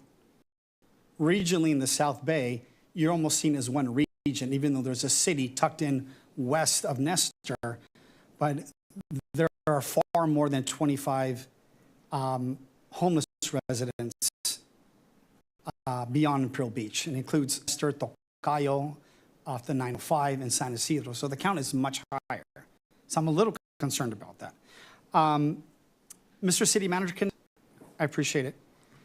I'm hoping you give a rundown because I have a couple questions I'm trying to understand. You know, there's 18 cities in San Diego County. We're the second largest. And a lot of cities in organizations, they work with each other, provide services. We provide services. You know, you guys don't have your own police department. You guys just like corporate, and I'll also provide things of that nature. There's a lot of cooperation amongst cities that's useful and necessary. So what efforts the beach has made with connecting with services, you know, requesting the same shelter, rental assistance, behavioral health, substance abuse treatment, and homeless services that you guys are asking of the city of Chula Vista.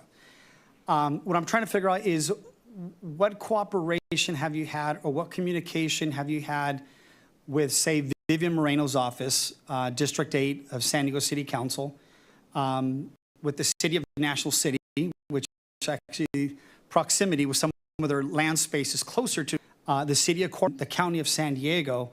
I want to get a good understanding of what successes or just, you know, lack of interest Coronado, National City, the city of San Diego, and the county has had in these efforts. I'm hoping you could explain so I have a good understanding of it.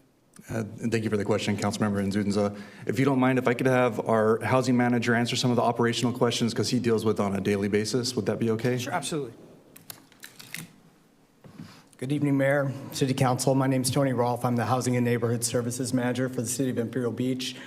I've been running the outreach program down there now for going on 5 years. I've worked with Stacy. I worked with Angelica when she was here before. I've gone out on the ride-alongs.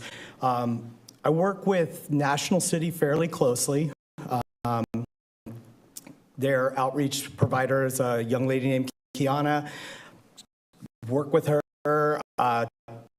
My outreach provider and her probably talk every day and do some case conferencing. We utilize primarily right now the Lighthouse Shelter in the south part of emergency shelter beds. So that would be, beyond that, their openness to different programs. We'll put people into like the San Diego Mission program, the Academy. We've partnered with the we've partnered with just about everybody. ECTLC, we've sent people up to rehabs in Escondido. We don't have a resource base. Given we're small, we're built out, we don't have anywhere to build a shelter, even if we had funding and the availability to build one. It took the destruction of a church and their cooperation to build a 50-unit affordable housing complex, which is going to come at the end of next year.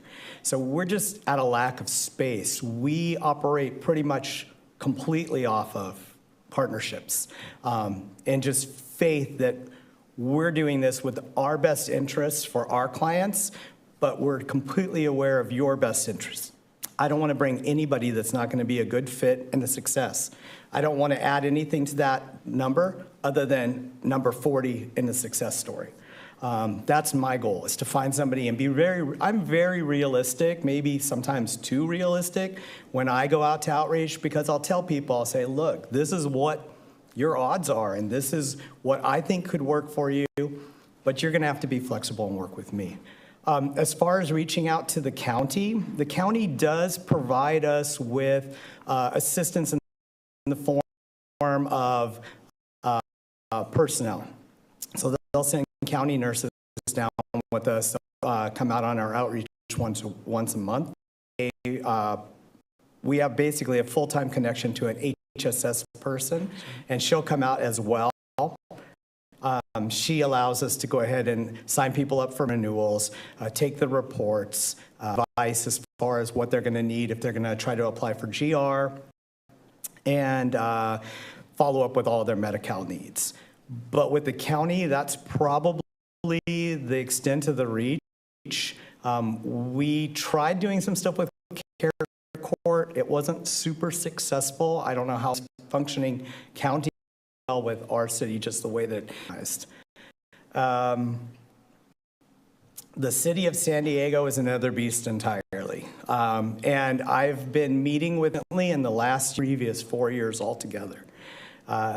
We haven't made any large steps forward on anything yet, but I will make you aware, and this is probably not going to make your concerns any less. It's my understanding that they are no longer going to support their path representatives down in that area, which means all of those people down there now may go without some sort of guidance, that helping hand, which you're right, it may come into your city, and it's just going to be one of those things where hopefully if we can work together, we can try to minimize those impacts. As far as handling those additional people that are in the Nestor, Edgar Highlands area, it's hard because we don't realize any of the taxable gains out of there. We don't get any Home Depot money. You'd be surprised how many people get off the freeway and I'm in IB, and we're like, yeah, not quite. You got a couple miles still to go. I get every day questions come in about people who are in front of a storefront or somewhere, and I'm like, unfortunately, I have no jurisdiction there. I can't get my sheriffs down there. If there is a disturbance, that's going to be San Diego PD, and I have to refer them over. I agree. This is a regional problem, and we all have to work together. And that's the only way my city's been functioning for the last 5 years, was just partnerships and friendships and handshakes and I'll do this. And I have a van. I will volunteer my van to help drive people around from other cities because they do things for me. I've gone and picked up people in National City, taken them to Father Joe's at the request of Kiana because she didn't have a vehicle available. And that's just because of all the things that she's done for us as well on the back end. So I fully believe in that spirit of cooperation. I do share some of your fears about what's going on down in the neighborhood and the lack of San Diego's involvement. It's kind of like the land that they forgot. I'm hoping that we can get more involvement, whether that be through the supervisor's pressure at the county level, or if that's through the Marina's office. I don't know, but yeah, I would love to see us all work together. We have a lot of good successes in our program. I know we talked about the 25. It's a little bit of an elevated number. We had 5 individuals that night on the point in time count who disappeared the next day and were never seen again. 3 were a family from Virginia who were passing through, happened to be on the beach camping that night. They count, they're ours.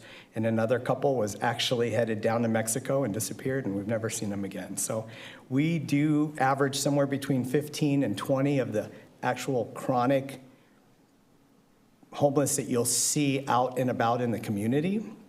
And out of those, as was mentioned, there's a handful who aren't interested in changing their situation.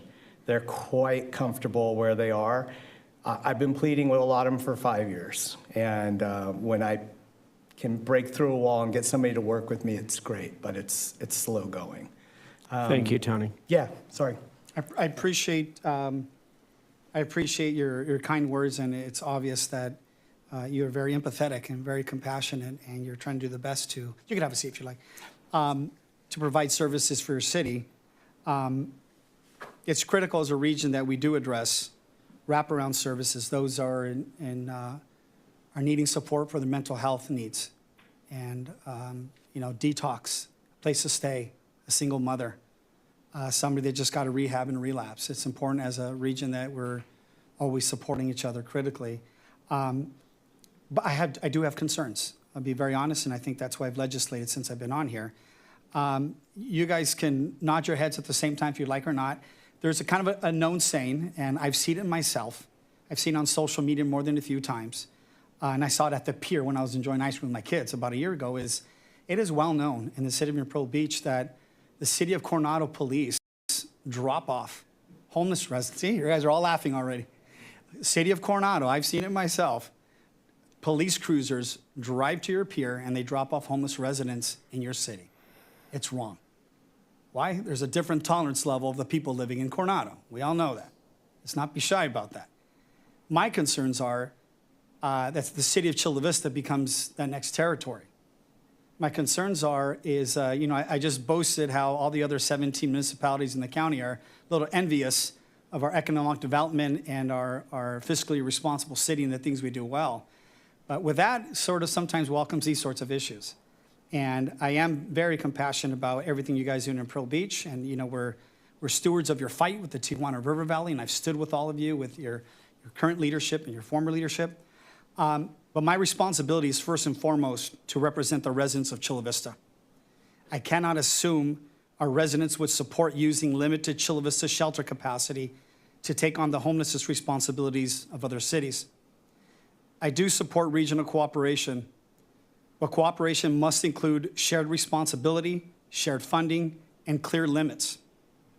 My concern is that Chula Vista could gradually become the default provider for Imperial Beach, National City, Coronado, South San Diego, and other neighboring communities whenever they lack facilities of their own. We have invested in our shelter, our homeless outreach team, our housing programs to serve Chula Vista homeless residents. Before we expand those services beyond our city, I need assurances that Chula Vista homeless residents will always receive priority. Every city cost will be reimbursed, and the county and other jurisdictions will contribute their fair share. Helping a neighboring city on a limited basis is one thing, but becoming South County's permanent homeless services provider is something entirely different. And I am not prepared to take Chula Vista down that road without a broader regional agreement and meaningful county participation. I will be voting no. I yield back. Member from District 1. So first of all, we need to highlight the great effort that has been done by our staff and the homeless outreach team, our police officers, and thank you, Mayor, for highlighting that ordinance that we passed on this issue. That's the kind of city that Chula Vista is involved, creating holistic solutions and creating solution partnerships. We can't think ourselves as an island, right? We collaborating constantly with other governments. I did worry as soon as I had this conversation with our city manager and our staff, because I always had this conversation when I'm going to put an example that doesn't compare at all, but with the Chula Vista Animal Shelter, we were over capacity and we were servicing other cities to help them with their shelter needs. And now I was informed that it went to the county, these services, like from Imperial Beach. So I was very concerned about this. I do have to highlight, and because for more than 5 years, I've been participating in out to compare 2025, when we had 470 unsheltered individuals documented in the city of Chula Vista. And in 2026, we had 355, a decrease of 24.5%. That just talks volumes of what our city management and our staff, Stacy, your team, and the police department, and everyone that is involved in creating holistic solutions. But also, like my council colleagues mentioned, the consistency of talking to these individuals, to understanding their situation, and to almost with them, for them to get the services and the help and the transitional housing that they need. It's consistency, and I've seen this in the point in time count. I already know them by name, and we talk to them and they have the same response. I also worry, I haven't defined in how I'm going to be voting on this, because I also worry that I don't want this to be a hub of where we're opening when we're doing so well, where we're decreasing 24.5% and on our shelter individuals here in the city. I don't want this to become a hub of where we're bringing external. I'm all about collaborating conjunctly, but I do want to make sure that, first of all, we're addressing our issues. I have a great relationship with the HOT team. Every time I see someone that is in need of help or assistance, they immediately, tend to it in District 1, and I had a great experience with the HOT team. I do have this concern that it might affect our local individuals that we're trying to help. I know there's space. I know you're carrying your own weight. I know you're paying. So I have this question that just came up in my mind. So will Imperial Beach reimburse the city based on the number of individuals actually served, or the number of beds reserved or made available? Or is there some other measure that I didn't catch? So this agreement does not reserve beds. So it's not that we're going to be holding beds specifically for Imperial Beach clients. This is on an as-needed, as-available basis. And so they would be charged a nightly rate for every night that an individual from Imperial Beach stays in our shelter. Okay. And as we've seen and again, this is my background, a little bit of PTSD from working in District 3, which is downtown San Diego, and all District 3 in the city of San Diego had the most services available to the people that were unhoused. I just worry, because what happened in the city of San Diego is that people just remained outside the services. And I think that's sometimes what we see in the west side of Chula Vista, that they stay outside these services facilities. I just worry that I don't want to see that come back to the city. I think with your leadership, city manager's leadership, I think we could come up with something that's a holistic solution, that we get transitional, maybe mark a date where we transition. All these questions come up. I still haven't decided how I'm going to vote on this, even though I love Imperial Beach. We share so much together.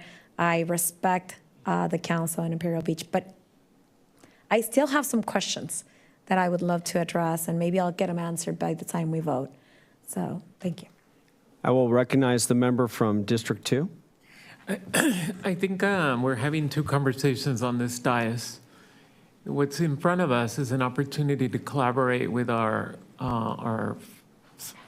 sister city from a few miles south, and give them an opportunity once in a while to identify that might be interested in receiving these services and not have any of the typical challenges.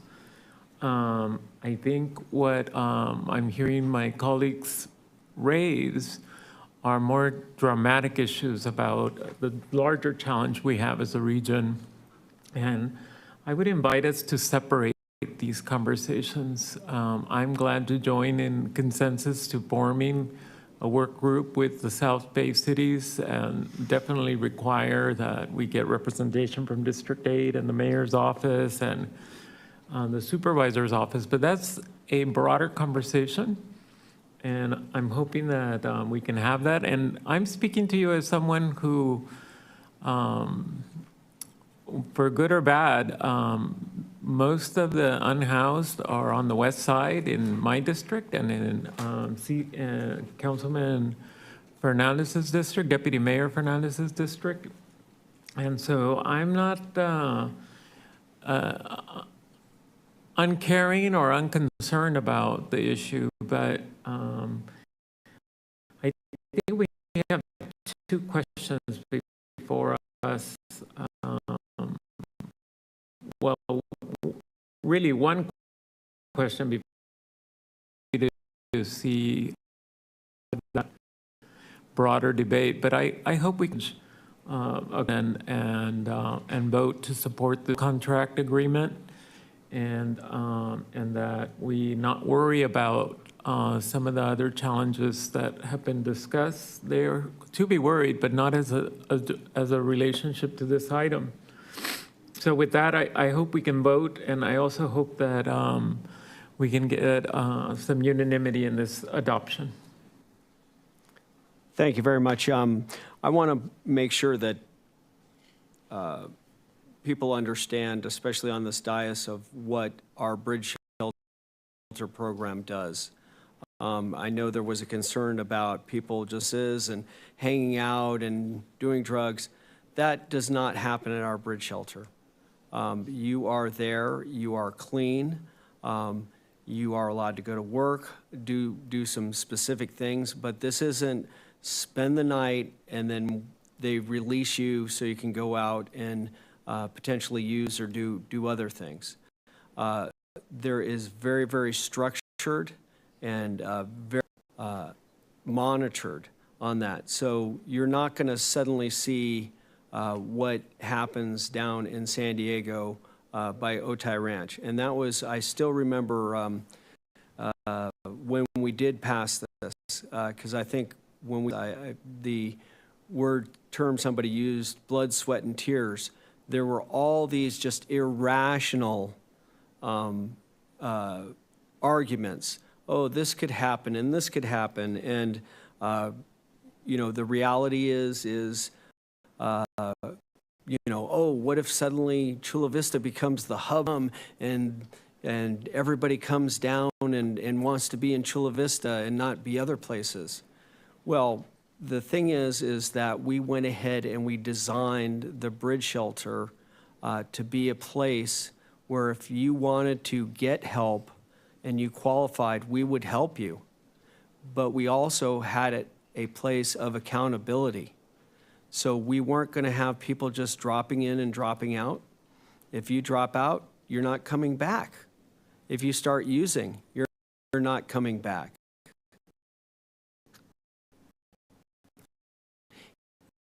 And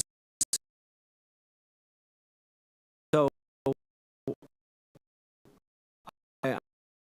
I'm sort of disappointed at being able to that the Otay shelter has been for Chula Vista and understands. They go out and have for years understand who were the specific homeless individuals in the city. If they're with Imperial Beach, I think again this is a regional collaboration.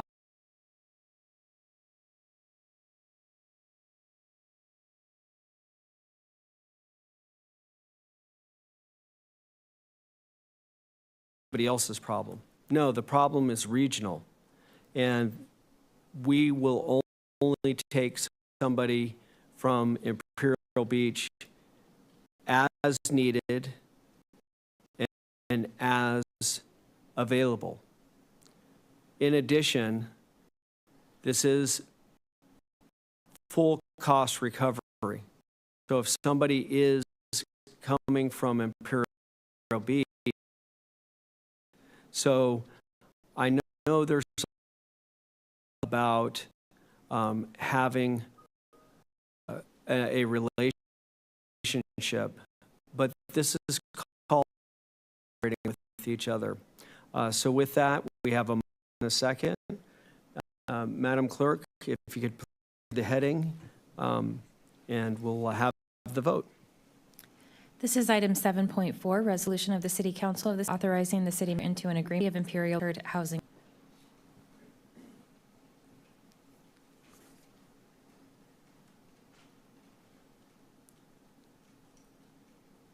Item carries 4-1, where the member from District 3 voted no. Mr. Mayor? Yes. I'd like to seek consensus to see if through a conversation we can have a discussion of having a more coherent conversation with our colleagues. I know the mayors got together recently up in Rancho somewhere, and that's wonderful, but I don't want to dismiss the concerns of our council colleagues. I think they're valid, and I don't know who should serve, but I'm hoping there's consensus that we can bring an item back, and maybe we can propose a working group. And I think Councilman Inzunza's comments regarding Council District 8 in the city of San Diego. My parents live in Nestor and Edgar Highlands. Well, we lived in Nestor, now they live in Edgar Highlands. It's real. Those folks are there.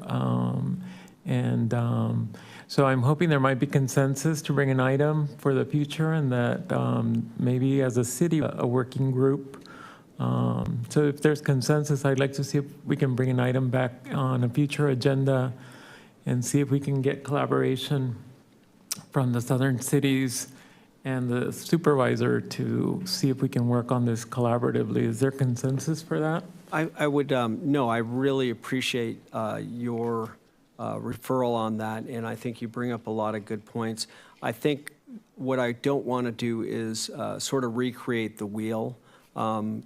Every month, the city mayors, along with the representative from District 8, and depending upon the item, we have the supervisor from South County meet, and we have all of the city managers together. And maybe that's some type of opportunity where we could have or talk about with the other cities if we could establish something. Because I know homelessness is a very challenging issue. I know sometimes when you have good relationships like we do with Mayor McKay and Imperial Beach, I think it's much easier to get things moving in a positive direction. My concern is, though, sometimes you can't get regional leaders on board. And so I would, maybe see if our city managers could come together during one of those regional meetings of the South County and talk about it and see if there's a way that maybe we could have a talking on it. Because I understand that there are some legitimate concerns, and I think we should be able to address those, but I'm just concerned by creating another subcommittee or committee that we may just be reinventing the wheel.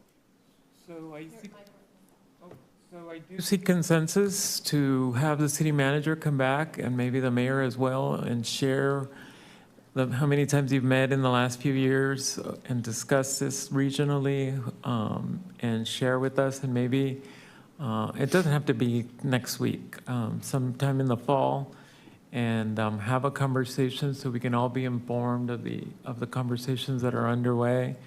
And that way, it'll be a forum for the community and others to contribute to the conversation. So if there's consensus for that, I'd like to see that agendized at a future meeting.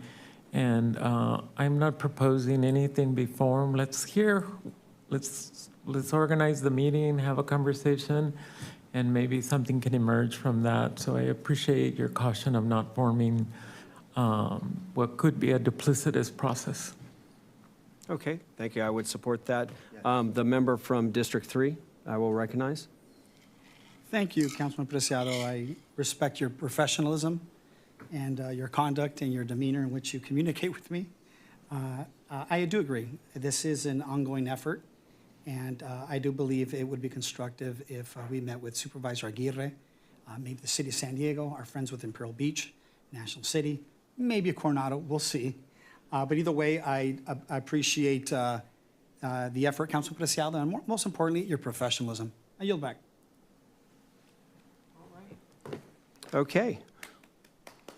What we're going to do is, I know we've been going for a little over 2 hours, so what we'll do is we'll take about a 6-minute break, quick break, and then we'll reconvene the meeting here after 6 minutes, 7:15 on the clock up there.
City Council, report back to the dais, please.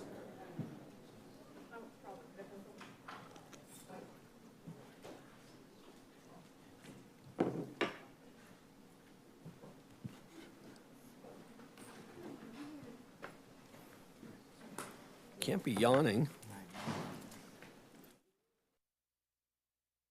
Go ahead and reconvene the meeting. What we will do is we will go back to item number 7.3 on the capital improvement budget amendment. The floor is yours. Thank you. Good evening, Honorable Mayor and Council. The item before you is to allow for the replacement of the police headquarters roof. City staff recently worked with our roof contractor to assess the police headquarters roof. The assessment found that the roof has significant issues that can no longer be repaired. Staff is therefore recommending a replacement of the roof. If approved, the engineering department's project management team will manage this project and work with the police department on scheduling to minimize disruptions to department operations. Staff will also work with the contractor to get the project scheduled this season. We are things forward. The first is an amendment to the agreement with Garland. The city first entered into a cooperative agreement with Garland roof and maintenance services in June of 2024.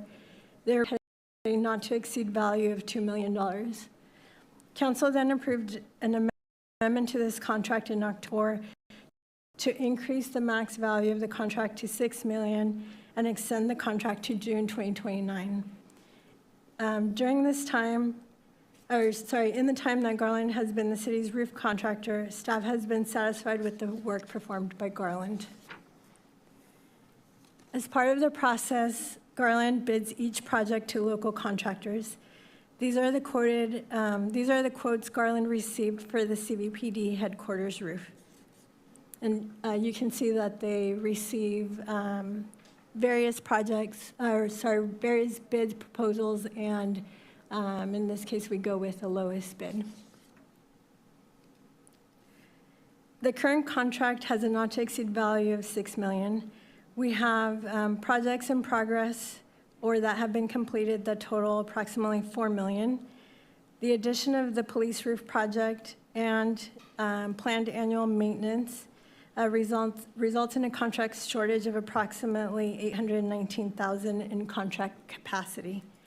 The request to increase the not to exceed amount from $6 million to $7 million also allows some capacity for unanticipated repairs. The second item staff is requesting is approval of a transfer of $1.6 million in project savings from the police HVAC project. This project is nearing completion, and there are sufficient savings for the recommended transfer without any impact to this project. As stated earlier, the lowest bid for the police roof replacement is $2.2 million. Including the contingencies, the total estimated cost of this project is $2.7 million. We currently have $1.1 million the police facility repairs project, and with the transfer from the police HVAC project, we would have sufficient funds to move this project forward. Both of these projects are funded by Measure P, so there is no impact to the general fund. This slide summarizes the two actions that are included in the resolution: the transfer from the police HVAC project and the amendment to the Garland contract. That concludes my presentation, and we're available for any questions. Thank you very much. Madam Clerk, do we have any speakers on this item? There are no speakers on this item. We have no speakers. I have no requests. We have a motion and a second. Please read the heading.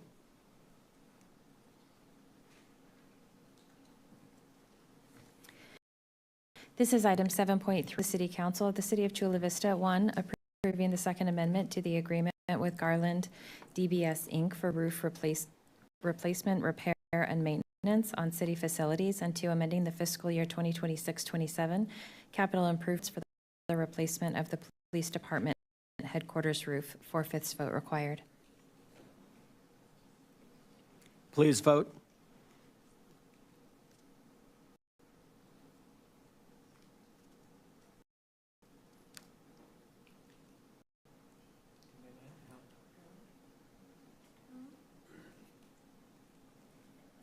The roof repair for the fire or police department passes unanimously. Look at you too, Billion. We will now move on to item number 9, the city manager's report, and we have an engineering update. Mr. Mayor, could I just verify for the record on item 7.3? I have that the motion was made by Councilmember Preciado, and did you second the motion? It was Member Fernandez that seconded it. Thank you very much.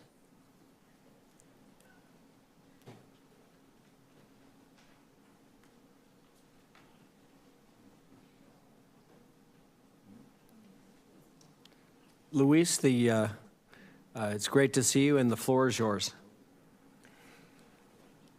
Thank you. All right, well, good evening, Honorable Mayor and Council. My name is Luis Shar, Director of Engineering Capital Projects. So the Engineering Department would like to update you that our next paving project has been awarded and is scheduled to start construction activities within the next few weeks. This upcoming paving project combines 3 contracts into one and will be performing work all across the city. Today, I would like to highlight the scope specifically on 4th Avenue. Due to the high use of this corridor and the amount of critical stakeholders that exist and operate on or near 4th Avenue. As you can see, the alignment of Avenue extends for the extent of 4th Avenue itself. And recognizing the complexity of this stretch of work, we will be executing an extended outreach campaign to best coordinate anticipated impacts as the work takes place. While all CIP projects include outreach efforts such as pre-construction notifications, door knockers, and no parking signs, we will be undertaking additional proactive coordination with stakeholders, adjusting hours of work as warranted, and providing a direct project contact and access to the latest progress and work look ahead. As a reminder of how pavement rehabilitation work is sequenced, we take it on in steps.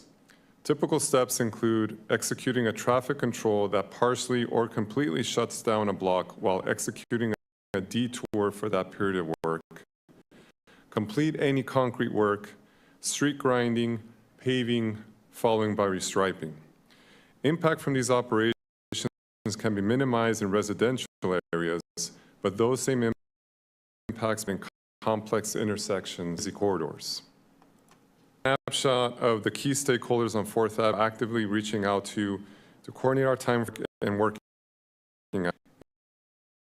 In addition, we will have latest progress and anticipated areas of work throughout the course of the project.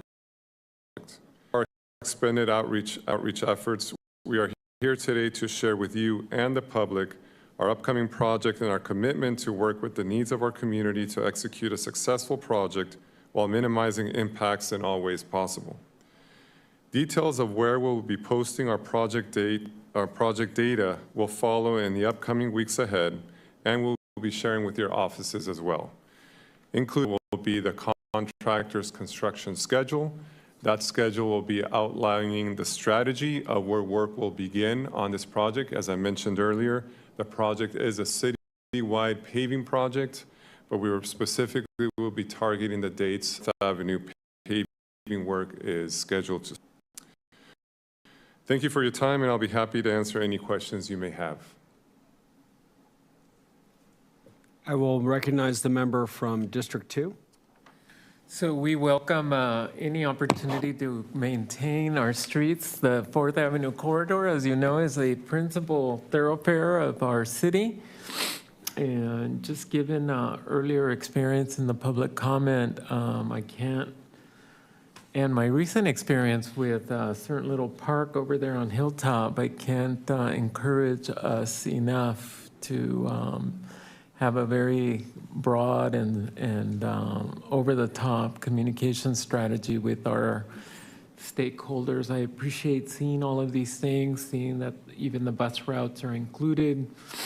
And the only thing that I will share as a little caveat is I'm hoping also we're working with all the other utilities that are on this street, because nothing bugs me more to see beautiful new asphalt, and then somebody tries to open up our road and starts making holes and development. I'm thinking of some of the construction going on at Chula Vista High School. Also thinking about any other developer on the 4th Avenue, but I'm hoping that we can anticipate those and coordinate with them. I know, for example, I'm meeting with the Sweetwater leadership.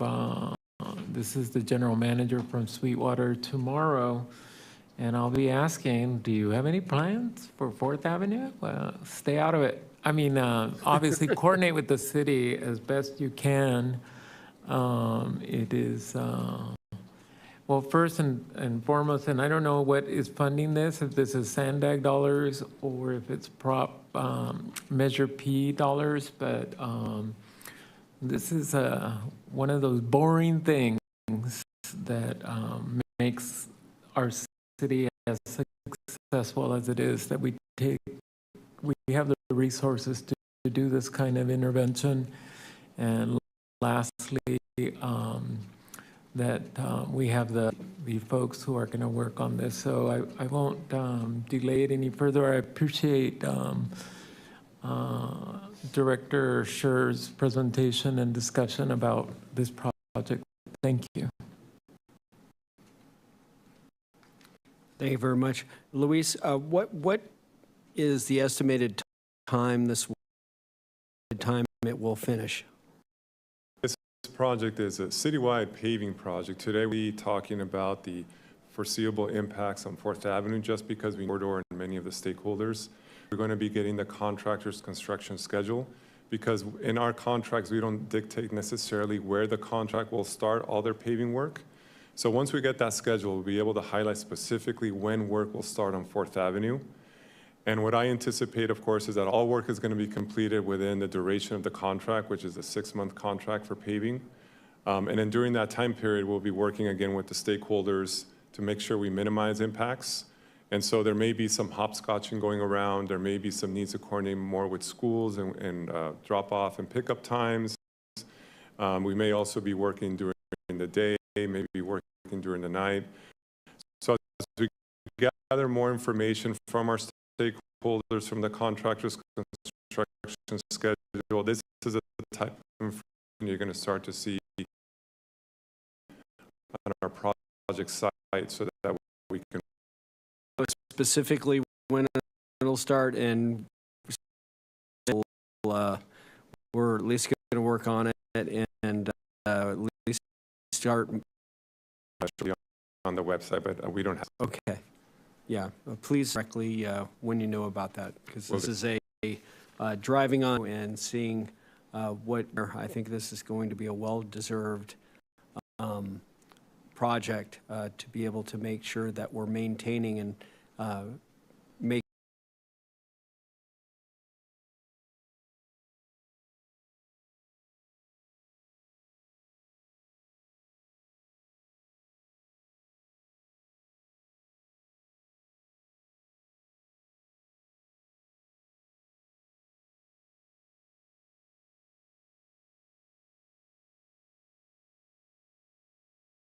to express my strong support for Assembly Bill 1267, which establishes 18 years of age as the minimum age for marriage and domestic partnership in California.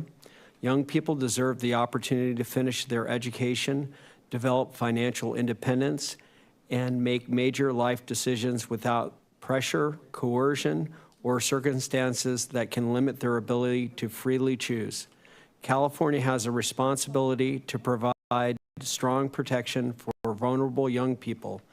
Establishing 18 as the minimum age creates a clear, consistent standard and removes uncertainty about whether someone under 18 can legally enter into a marriage or domestic partnership, and to have the freedom to pursue an education, build a career, and establish healthy relationships on their own terms. Marriage should be entered into, individual is ready, is it not because of pressure, family circumstances, financial, or other factors beyond their control. I believe that AB 1267 is a reasonable and important safeguard. It establishes a straightforward standard that when it comes in domestic partnership, 18 should be the minimum age of consent and legal recognition in the state of California. California is only one of 3 states in the entire United States that doesn't have 18 as the minimum age of consent for marriage or domestic partnership. Therefore, I'm going to go ahead and make the motion to approve Assembly Bill 1267, establishing 18 years of age as the minimum age for marriage and domestic partnership in California for the city of Chula Vista to approve. So moved. Do I have a second? Second. We have a motion and a second. Madam Clerk, do we have any speakers? There are no speakers on this item. Please read the heading and we will vote. This is item 10.1, resolution of the City Council of the City of Chula Vista supporting Assembly Bill 1267, Pellerin, establishing 18 years of age as the minimum age for marriage and domestic partnership in California. Please vote.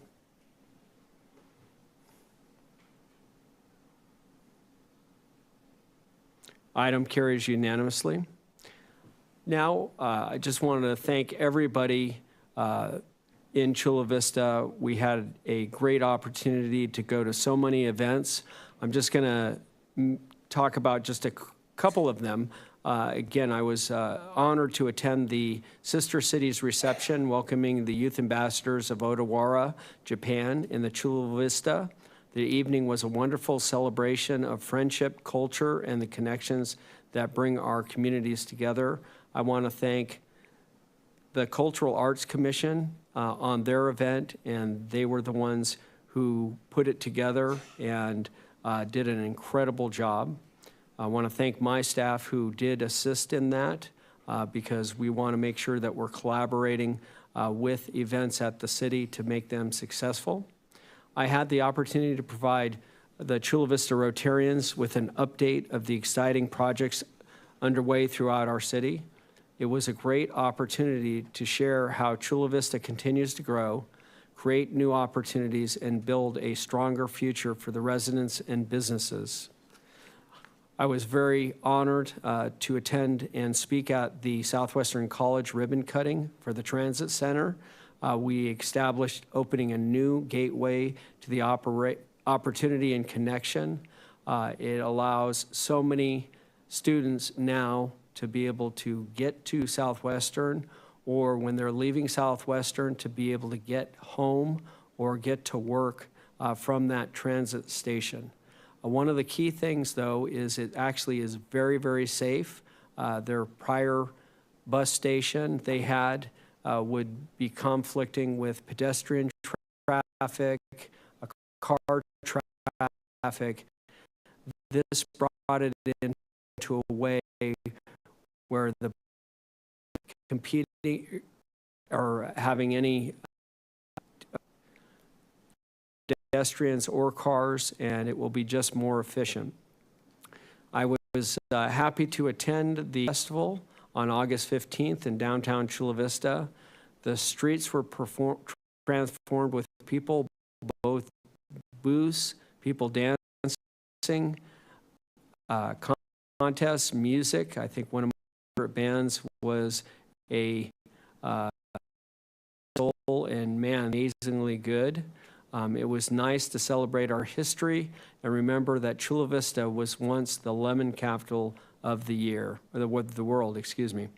And then also just so excited about the Sweetwater Valley Little League and seeing them go ahead and make the World Series in Williamsport, and all the folks that are supporters The Sweetwater Little League game will be Thursday night, so I hope everybody can come out and support that at your local sports bar or with family, friends, and different places.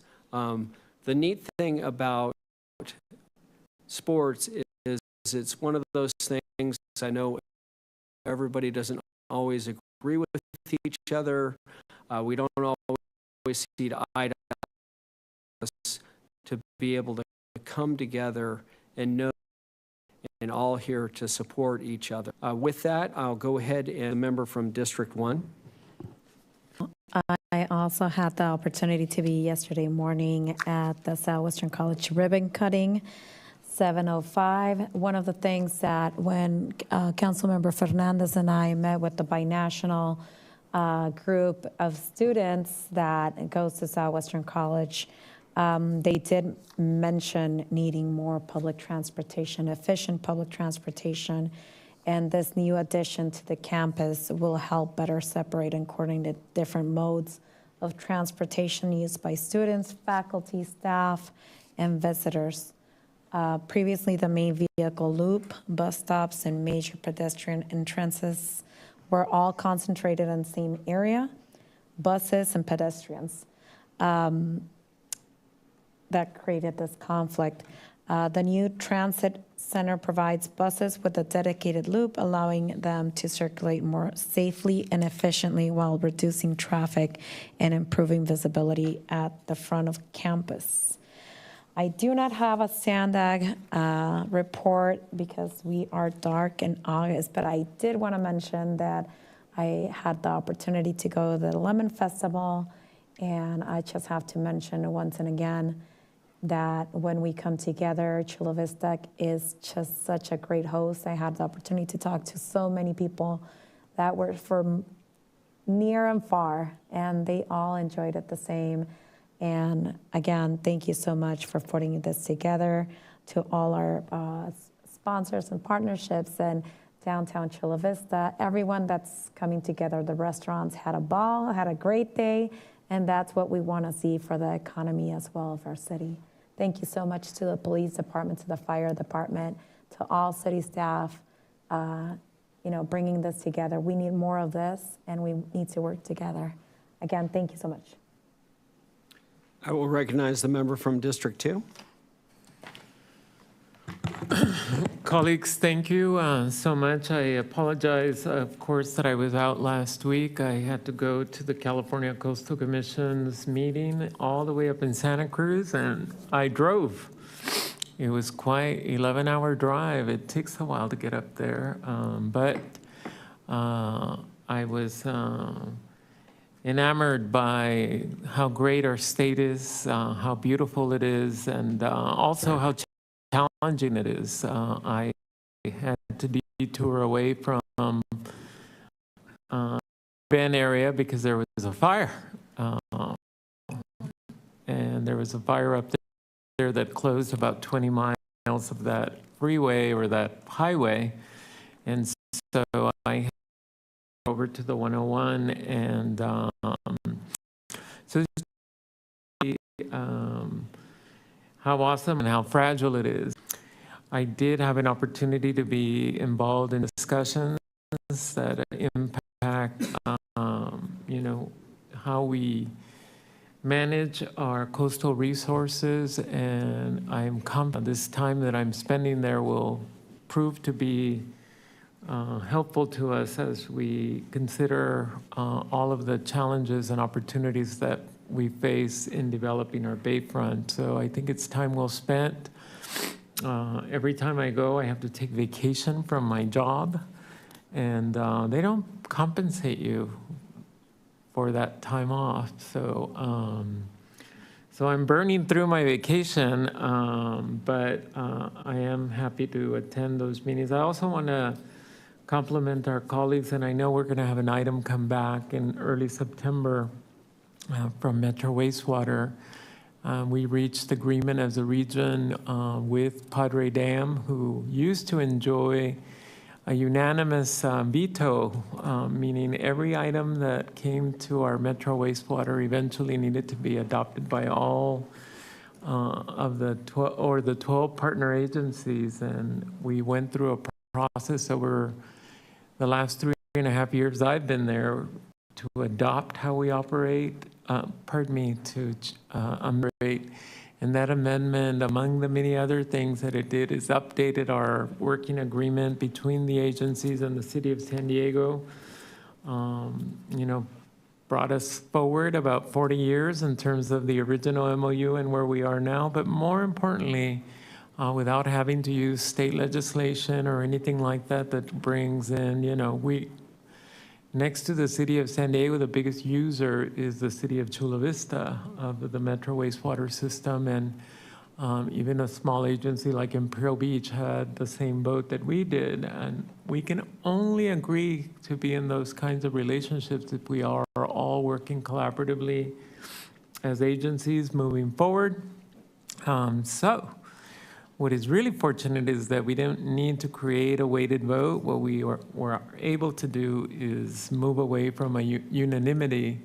And for most items that would impact the MOU, it would be 2/3. But on one single area, we agreed to a 3/4 vote. We thought that was a major concession, and I am so proud of that work, where I got to work collaboratively with Mayor McKay and Mayor Duncan, and other members of the region that help shape regional policy. And last, I will end with this. I look forward to attending the Harbor Fest. It's coming back. I'll be visiting that District 4. I hear they have a lower crime rate than my district. But I will still take all the precautions I need as I visit District 4. And I look forward to seeing another civic event. And I want to thank all the contributors of this fantastic event that we'll be able to enjoy on our Bayfront. I look forward to seeing more and more things happen on our Bayfront. So thank you very much. And I yield back, Mr. Mayor. I will recognize the member from District 3. I will recognize the member from District 4. Lemon Fest was fantastic, but Harbor Fest is back. I'll see you out there. Looking forward to seeing you. Madam Clerk, do you have a report? I have no report this evening, thank you. I will recognize the city attorney. Thank you, Mr. Mayor. We do have one item on closed session, 17.1. This is legal counsel regarding existing litigation pursuant to Government Code Section 54956.9D1. The name of the case is Francisco versus City of Chula Vista, as further described in your agenda. No additional report tonight, and there is, I don't anticipate the need for a report out, so you can feel free to adjourn the meeting. Thank you, Mr. Mayor. We will now adjourn the meeting after closed session to the next council meeting on August 25th at 5 o'clock in these council chambers. Thank you, everyone.